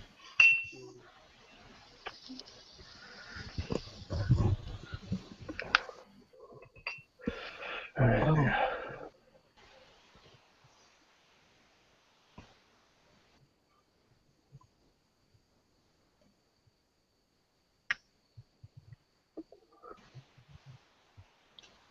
Meow. So do people think they'll watch the next show? What tonight's If show I'm was very good. awake, Sorry? if I'm awake and I see the Aristocrats is happening, then I always watch. So it's next one in 2 weeks, because Yeah, this 2 one weeks was time. an extra special one. Yeah, hopefully so. The difficulty has been that I've got some stuff to do in the next. Normally, well, next week I'm busy, and 2 weeks after that I'm busy, and that's the reason why this week's show has been 1 week distance between them. Try and stagger it so you can be actually. Two places at once. We didn't get Well, no I don't- intro this week, though. No, I know. I'm hoping the next one will have the modification to it. With you in the titles, Yeah. along with the Satan intro. Yeah. Talking to Satan, you've seen the latest Oh yeah. Satan one. That That is was absolutely beautiful. fantastic. Absolutely beautiful. Yeah, I left a comment saying, what was it? Be right back. Got to change my trousers. I laughed so much. I've been I think wondering all for I said was weeks. something to the effect of "fucking brilliant." I've been wondering for weeks how long it would take it to get round to him, and they've done it. She's done it. Whoever's done it's done a brilliant job. Yeah. I don't. People outside the UK may not get it, but I did have an amusing idea for a Jason Burns academic challenge, which was Daddy or Chips. I know. I remember that advert. Yeah. And for the people who don't know it, it's a British advert, and it's Probably find it on YouTube. Oh yeah, and it's Have a look. McCain oven chips, and it's two little girls on the school bus on the way home, and the older one says to her little sister, she says, "Sophie, which do you think is best, Daddy or chips?" and the little one's pondering, and she's, so she's walking down the pavement on the bus, and then she's walking down the pavement. All the time she's thinking, "Daddy or chips, Daddy or chips," and it ends up with, it ends up with the dinner table, and Mum's made chips, and she puts the plate down. It's like, "Thanks, Mum, thanks, Mum," and so makes a chip. little girl got a fork with a chip on it. And next thing you know, Daddy's there, and he sort of says, "I love," or something like that, and gives her a kiss, and she looks away at him, and then he nicks the chip off her fork as he walks away, and she just looks at her sister, and she goes, "Chips." It's very cute. It's very funny. It is. You can all see it now. Put it in side chat. Yeah. How many has there been now of them debate challenges? Because I've seen one with an alien. Ahmed Skeptic's got in on it. There's been some really funny ones. Yeah. The difficulty is that it was kind of taken a little bit out of hand by a few people. Most of them were kind of accurate in terms of the idea is like, the whole point of it was to say to Jason, look, not everybody is interested in the same subjects you are interested in. You can't go demanding debates off people on subjects that only you care about. So therefore, why don't we have debates on our subjects? And if you're too chicken to come to them, then we've won you. And which is the kind of attitude he'll take with us. And the irony of it is, last October, I told him, I said the same thing. He said, he asked me why I wouldn't debate it. He said, have a debate with me. I said, I don't know the subject. I said, hey, I've got an idea. Let's you and I have a debate right now about the privatisation of British Rail. And he said, I don't know anything about that. I said, exactly. Why would I expect you to know things about a subject that I know about and you don't know much about? It would be unfair to have a debate on something that I don't know anything about.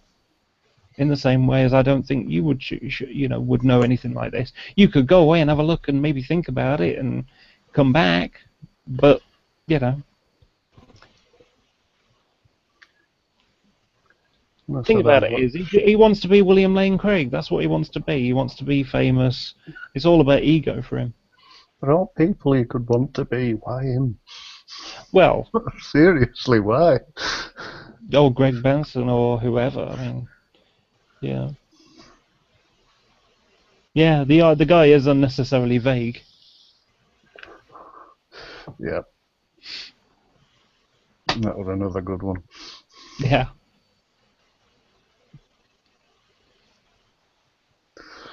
So, though, I mean, have you watched some of these mock debates he's been having lately? Oh yeah, I've watched quite a lot he's of them. been in. I watched that one. I think I only caught last hour or so. He's who was it? That gangster bloke. Al Capone. Yeah, I didn't watch much of that one. To be honest. How he were acting in that, he were hyper. Mm. I think he's seen here for these. I think he gets a buzz out of it. The fact that people are paying attention to him. Yeah, well, that's what because he seems to be so. I mean, you've seen how he is when he's been down. Mm. How he's sort of mumbling. You can barely tell what he's saying, but last few videos he's done, he's been buzzing. Mm. I think he's getting a buzz out of it. I think what it is, I think that he just wants attention. And he's getting it. The thing about it is, he says, "Oh, just leave me alone. I want to retire. I don't want to be making videos, that kind of thing." So you leave him alone, and then he sort of says, "Oh, it's unfair. I want to be a part of the community, but you're stopping me from doing that," and so on. It's like, well, which do you want, Jason? Do you want to be a part of it, or do you not want to be a part of it? And if you want to be a part of it, just have an interesting conversation with people, and don't poison the well. There's nobody stopping him. Yeah, there's no problem with people. He can have discussions with people, and and if people, I can have a nice discussion with someone. I don't agree with them on things, but it's interesting to have a discussion with them. But but if the following day, we've had a nice conversation, and the following day they call you an arsehole or something, and just have this weird rant about that. Why would I want to have any discussion with that person again? Why would I? No. I'd love to meet him. I mean, he only lives in Manchester, which isn't really too far from me. Where are you? I'm in Barnsley. Right. So it's not really that far from Manchester, but I live in Manchester. And you've met him, so yeah. And you took him for a burger, so I did, yeah. I'd love to sit down and see what he were like when he's not. I actually didn't take him for a burger. I did buy a burger. I basically was chatting to him, and I said, I've got to go and get something to eat. I'm back in a little shortly. So I went and got a burger, and while I was there, I bought another one for him. It was only £1, so. That's a cheap burger. It was a McDonald's one. What do you want?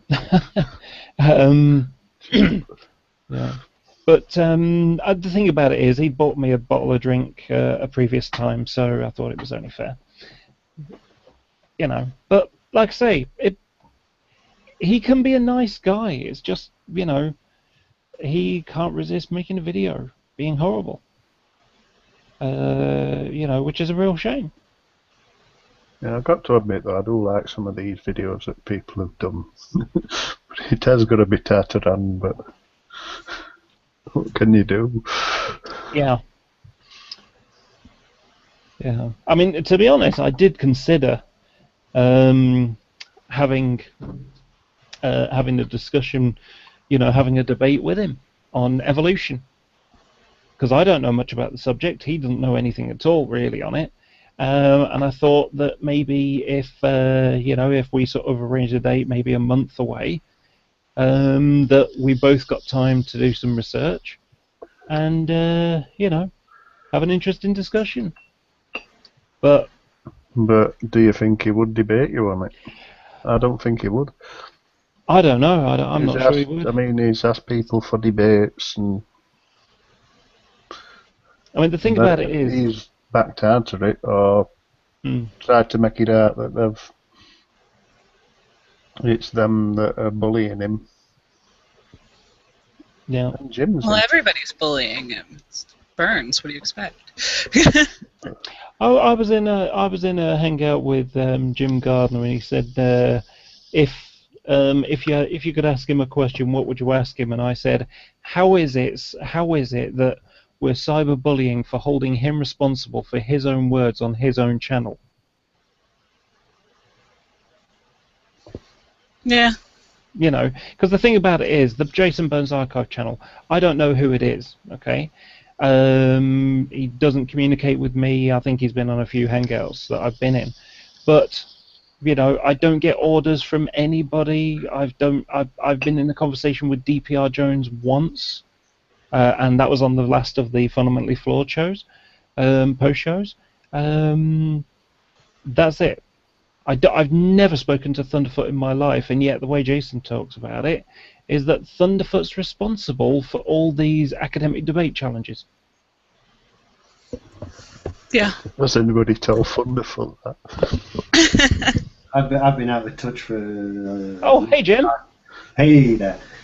I've been out of touch for a long time. What is this debate challenge thing all about? I mean, dear God, could link to about 50 odd videos at least. Yeah.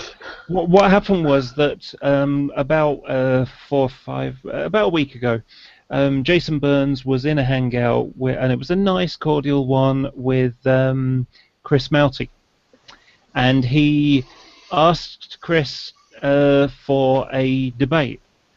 And Chris said, look, I don't do debates, I'll have nice conversations with people, but, I don't really do debates. It's not my, I don't really enjoy that kind of thing. I don't like that structured kind of thing. I just like nice conversations, and it's a good flow of information, communication.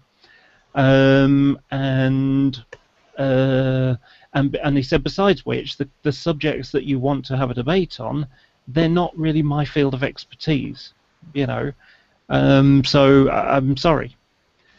Well, that wasn't good enough for Jason. He made a video saying that he was a coward and that he was, horrible or whatever. And, he was just a cyber bully, and the whole New Covenant group complaining about plagiarism, and just went on this rant and effectively just was horrible to Chris, calling him a coward.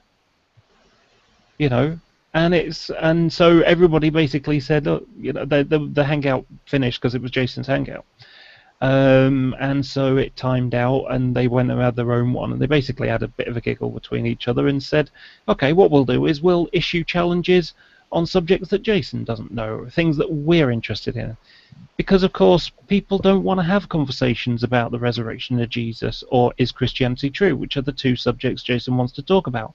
I don't know about it, and yet he demands people have these debates with him on that subject. And like I say, the irony of it, I said it earlier on, a short while before you arrived, Jim. In October, I was explaining about this way he demands, and he said, have a debate with me now. I said, on resurrection of Jesus. I said, I don't know anything really about the subject, that would be the, and I said that would be the equivalent of me saying, hey, let's have a debate on the privatisation of British Rail. And he said, I don't know anything about that. I said, well, there you go. That's exactly the same equivalent. And so effectively there were about 40 or 50 people who made videos saying, dear Jason, I challenge you to an academic debate on electronic music, and all sorts of other things, and also there were some sort of silly jokey ones as well. So I did one on we're going to have an academic debate on why did the chicken cross the road, and it was all silliness really. I'm amused that he wants to have an academic debate on is Christianity true, given that that was the title of the debate He ran away from. That he ran away from, and instead chose to spend an hour and a half going over the same things that he'd gone over before with DPR Jones. But I made my opening remarks in that debate, regardless of the fact that he didn't turn up. He was picked up by the place. So that's the reason why he has such a bug up his arse about Dr. Jones and Christopher Mowdy. It wasn't because of anything they'd specifically done to him. It was because the conversation he didn't want to have with me took place regardless of the fact that he refused to attend. And by the way, he posted a response to that opening remark video that I made in his absence, effectively saying that he was going to spend Christmas and New Year away from YouTube, reading up on some of the points that I'd made in order to adjust his argument. And a couple of days later, that's when the whole bullshit accusing Catherine of lying about being seriously ill started. A complete attempt to run away from the very thing that he'd said he wouldn't do. Yeah. The thing about it is, when he after that debate, the people at New Covenant Group, they had a little short discussion about it, and they basically accused him of plagiarism, which is perfectly adequate since that's exactly what he'd done. And that's the reason why he doesn't like New Covenant Group.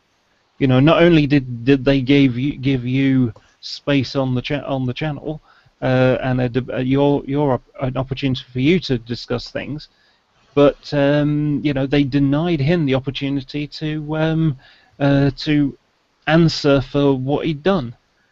And it's like, well, why should they invite him on to explain why he plagiarized things? In an entirely unrelated matter, have you seen what's happening with web content providers in the States at the moment, like as we speak? No.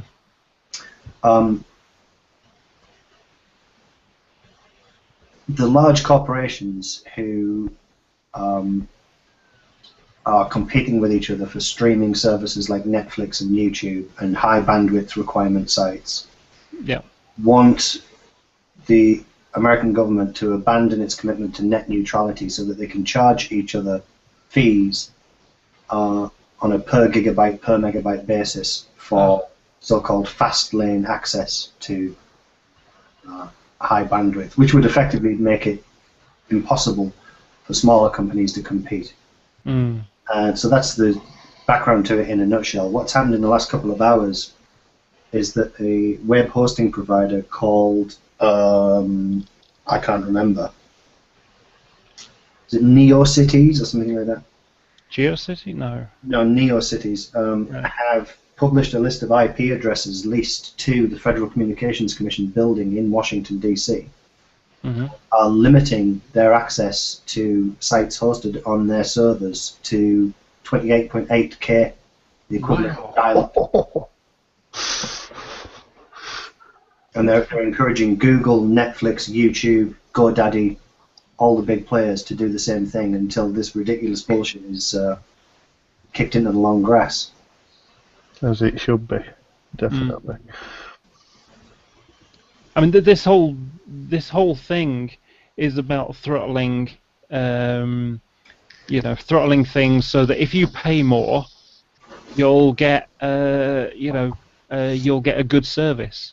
Well, it's about Comcast being massively oversubscribed for the infrastructure that they've built. Yeah. They're getting complaints left, right, and centre because they're effectively the monopoly provider to the vast majority of Americans. They have no choice. They can't go to another provider like we can over here. They're the only company to have laid down the fibre optic communications in the late 80s and 90s. Since then, requirements have increased, predominantly to websites that are not part of the Comcast family. So what they're complaining about is that they're effectively facilitating other businesses and taking a hit for it. Now, there are ways that you can have a conversation about how that's best resolved that don't involve breaking the internet. But because they're so powerful, their lobbyists have effectively, bullied the FCC into pushing through this legislation that would create a two-tier internet. And as we speak, the people who would suffer as a result of this are speaking up. And somebody on Reddit has just commented that it's only a matter of time before 4chan get involved, and Pornhub, and all of the sites that people who work in the FCC regularly visit, and it'll be dead in the water. Yeah. So though, if it came to pass as they wanted it, things like this are going to be a rare occurrence. There's nobody able to afford internet. Well, it's also pretty frightening when you think that, like, take for example what happened with the Occupy movement a couple of years ago. A lot of that was made possible because of sites like Ustream and Justin TV, who aren't part of very large corporations, who are essentially independent sites, allowing live video to be streamed around the world of what was happening. Now, if Comcast decided that they weren't on the side of the Occupy protesters, they were in fact on the side of the 1%, they could just effectively switch those websites off. They could make them impossible to view. Yeah.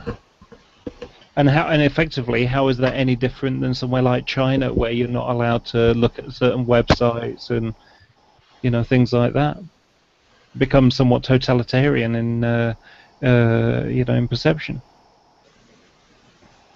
And the dangerous thing about it too is that it would effectively mean that if you wanted to access the internet without filtering, you would have to use some kind of anonymizing service.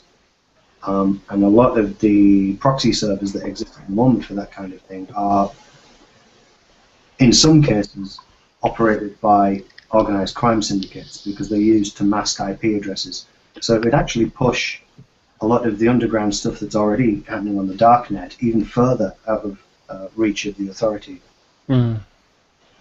So the unintended consequences of it, I'm not saying that some of the ISPs don't have something of a point when it comes to these high bandwidth services that are competing with services of their own, but there's another way to do it than to break the internet. Yeah. I like that idea though that they limited the service to basically flipping 80s dial-up speed. Yeah.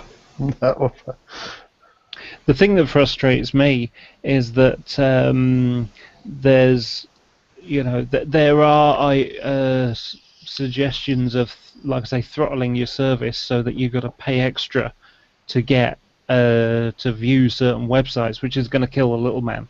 The little companies. Yeah, well, the thing about it is, think about it this way.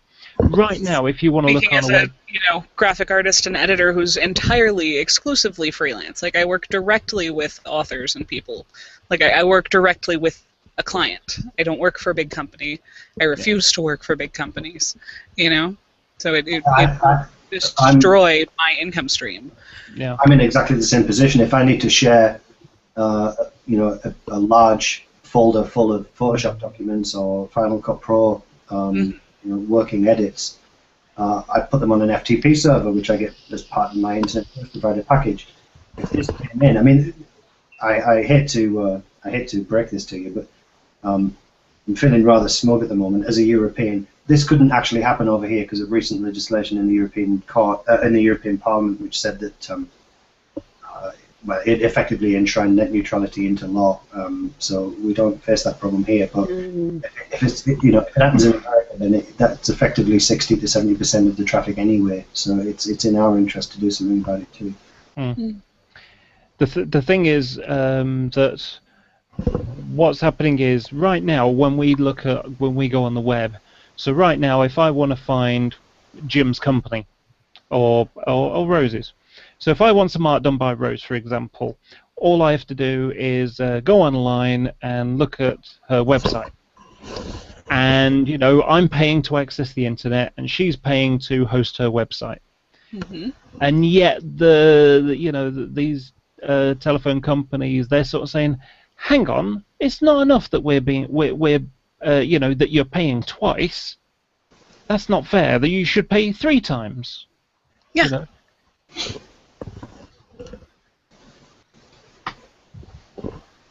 Well, and it doesn't actually address the problem either, because a large company like Netflix will have data centers that have hundreds and hundreds and hundreds of IP addresses anyway, and all kinds of balancing software on the servers to make sure that it goes out at an even pace.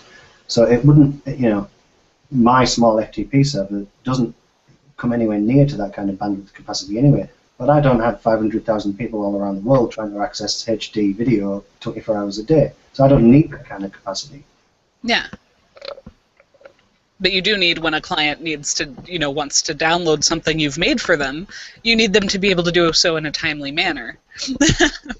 Right. And that wouldn't happen if... Yeah. Like, it would take them 6 hours to download a PSD. At the 20, I think they were talking 28.8K, which is like old old dial-up. Like, I don't think that's the kind of speed that we would get on the so-called second tier. It's more a case of, it's the first foot in the door. What these large corporations clearly want to do is to say, oh well, if we can get away with that, then we can get away with saying, your news provider has to be either these companies that we're affiliated with, or you can still use the old internet, but you have to pay extra, and that's what they definitely would do, because the only people that they're interested in keeping happy are the 1% of people who have shares in those companies anyway. They don't give a shit about people like me and you.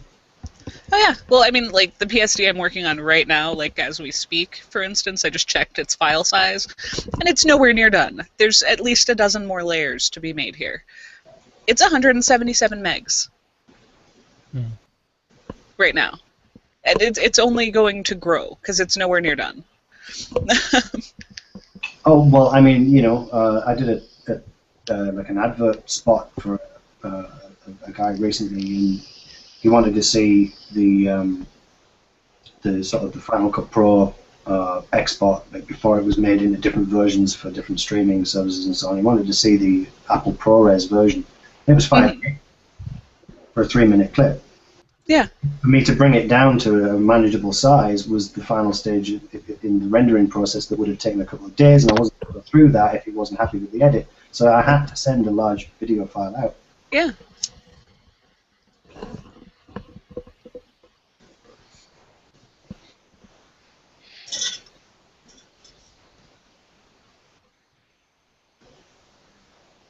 So fuck the FCC is what I'm essentially saying.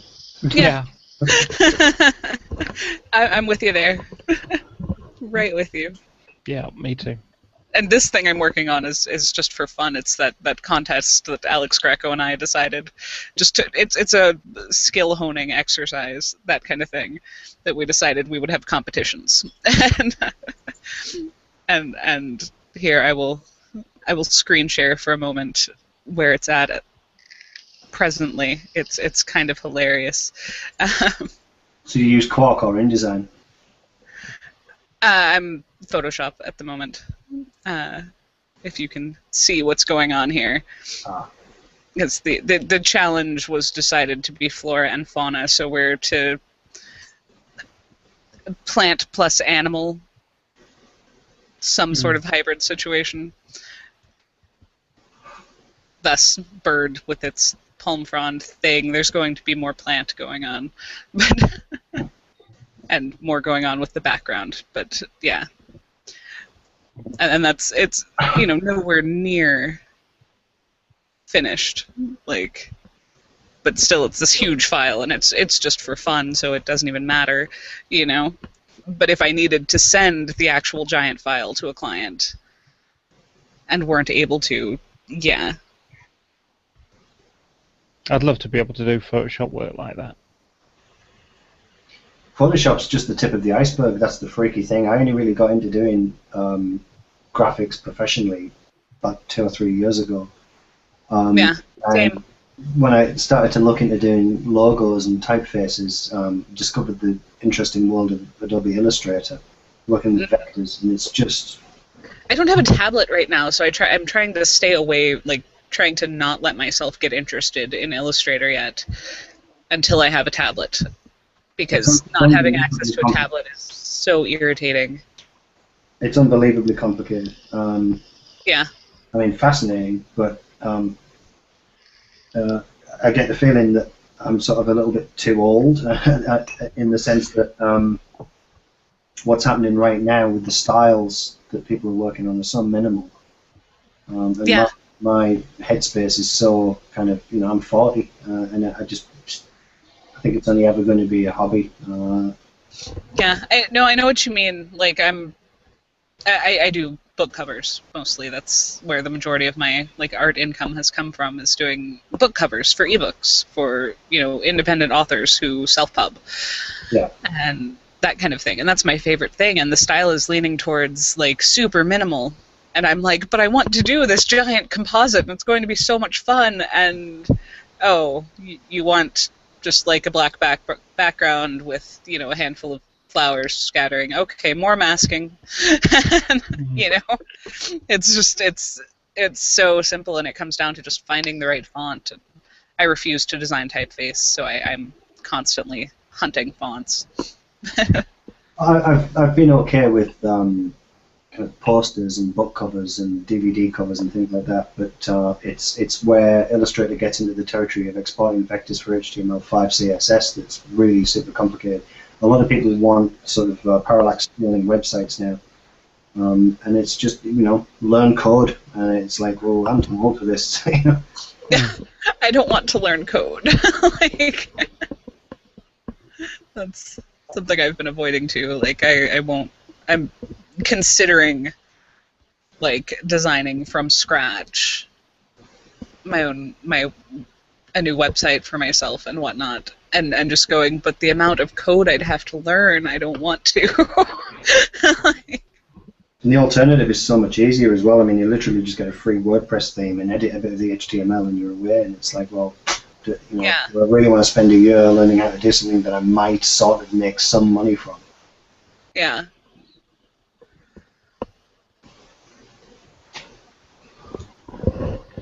Yeah, I've just spent the last couple of years learning CAD, 2D CAD, and I'm doing a 3D CAD course, and at the moment I'm only 5 weeks away from finishing, so I've got a load of work to get done. But I really enjoy it. Did you ever see an application called Cinema 4D? No, I'm not familiar with it. That's kind of like CAD except for motion graphics, so title sequences and like if you see the opening sequence of The Amazing Spider-Man, that's all Cinema 4D. Yeah. The stuff that I do, it's more engineering design. Yeah. So, you know, I mean, the thing about it is, when I was doing 2D, you're basically having to make two-dimensional drawings. So it's, you know, side orthographical projection type stuff. The 3D work is a little different because you create the object in 3D, and then you can make it as separate components that fit together. So in other words, you can, let's say you're making a remote control, for example. So you could make, you know, the rubber piece that goes in there. You can make the top piece of plastic with the holes in it. You can make the bottom piece of plastic. You can make it the circuit board, and then and the little flap for the you know, for the batteries. And what you do is you make these as separate parts, and then you can put them together, and you can you know, sort of make little animations where you can see the pieces, you know, flowing and how they would work and so on. You could have something like a gearbox or something. You can have all the pieces rotating just to illustrate how it would work and how the pieces merge together. But then you can also take those parts and make side orthographical projection views of them, separate drawings. So, but like I say, it is largely based on an engineering practice.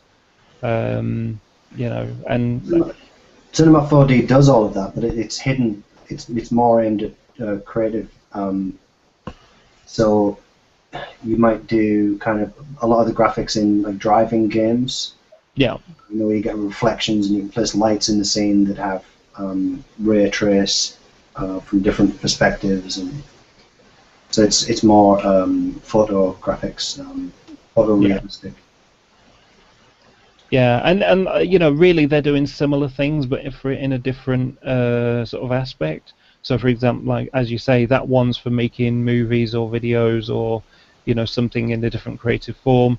The one I'm doing is more for engineering practice, so it's the kind of, you know, what I don't know, a skyscraper could be made out of components, you know, or like I say, the remote control or your TV, or you know, so they're design components.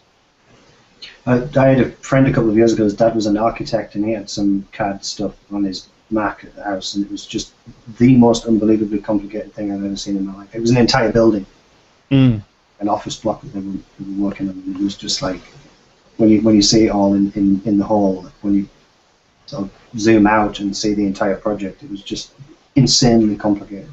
Yeah. I mean, right down to the materials. You know, you can double tap on like a panel in a wall in office number 5 and see what type of plasterboard is going to be used, how many nails are going to be in it, what the builder has to do at this stage, where the door is going to be, where the exit signs are. It was just like, wow, you know. Yeah. Yeah, I did that in the 2D stuff where you're, you know, you just move your mouse over it and it will tell you what, you know, what kind of fabric, you know, what kind of substance it is, whether it's made out of wood or it's, you know, and what type of wood, and you know, all the little tiny details. The tolerances of engineering practices are really quite amazing, you know. In fact, the thing about it is I'm about to build a new model railway layout for exhibiting, and I'm designing it in CAD first, instead of, you know, the old way of doing it where you just go and buy some wood and you know, you get some lining paper, you stick it on the floor and you draw it out, and then you make the, you know, get the wood to fit it and so on. I'm designing on CAD first. Cool. You know, and I mean, the biggest problem I've got for exhibiting layout is that I don't drive. So in order to take it anywhere, I need to use public transport. So what I'm effectively designing is effectively a sack trolley. You know what one of those is? So you're going to do it like in a modular way, so you can take it in pieces. Yeah. It's all going to be modular and all fold up with internal legs on it, and and then you basically set it all up, and it just goes on a trolley. It'll probably be about 5 foot by about 2 foot square, on a trolley kind of thing. So imagine like a big suitcase, luggage trolley that I can take on a bus and a train. It's not going to take up too much space. And then I just have a bag on my back with all the, rolling stock and the power controller and things. Yeah, so... Lots of luck. Yeah, not only that, I'm doing it in P4 as well, which is a far more precise version of what I've ever done before. Larger scale. No, it's still... okay, it's an old story, but... So... Here's a standard coach. It's 4mm to the foot. So it's 176 scale. Now, in the 1950s, there was a change from big old metal tin plate stuff to O gauge, which is 7mm to the foot. So it's big stuff. The pre-war stuff with plastic injection molding, you can now start making things cheaper and smaller, so you can have more stuff. So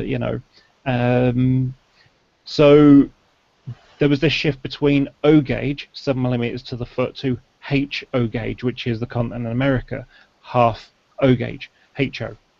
And so what it does is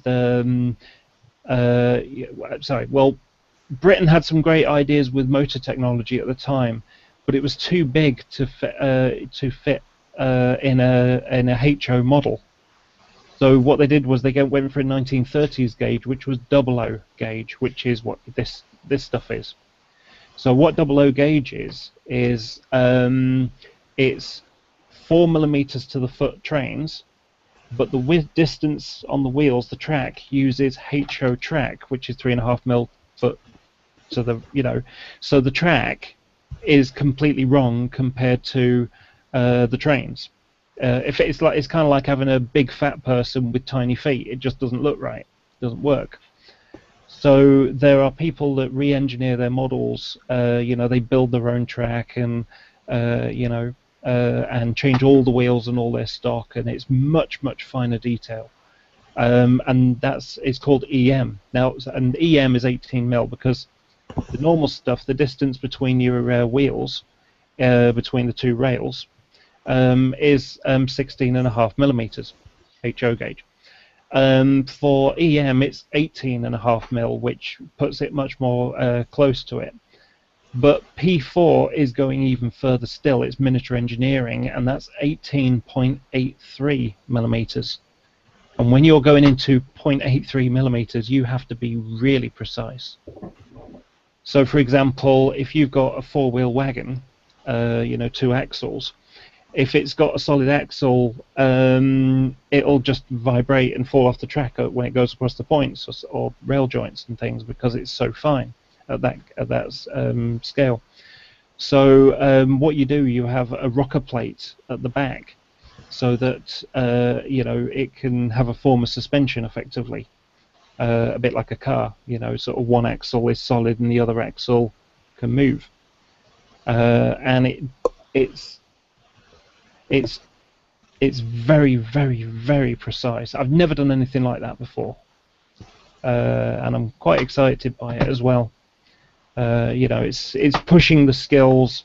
I've written stuff for railway magazines for a few years now, and I've been doing fine scale standard modeling. It's just the wheels are too close together, and now I'm going to push the boat out and go to a next stage. So sorry if I bored you with that.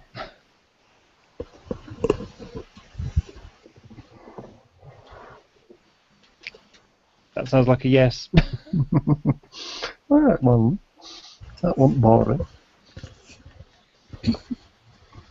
It's just something I know nothing about at all. So. Mm. Same.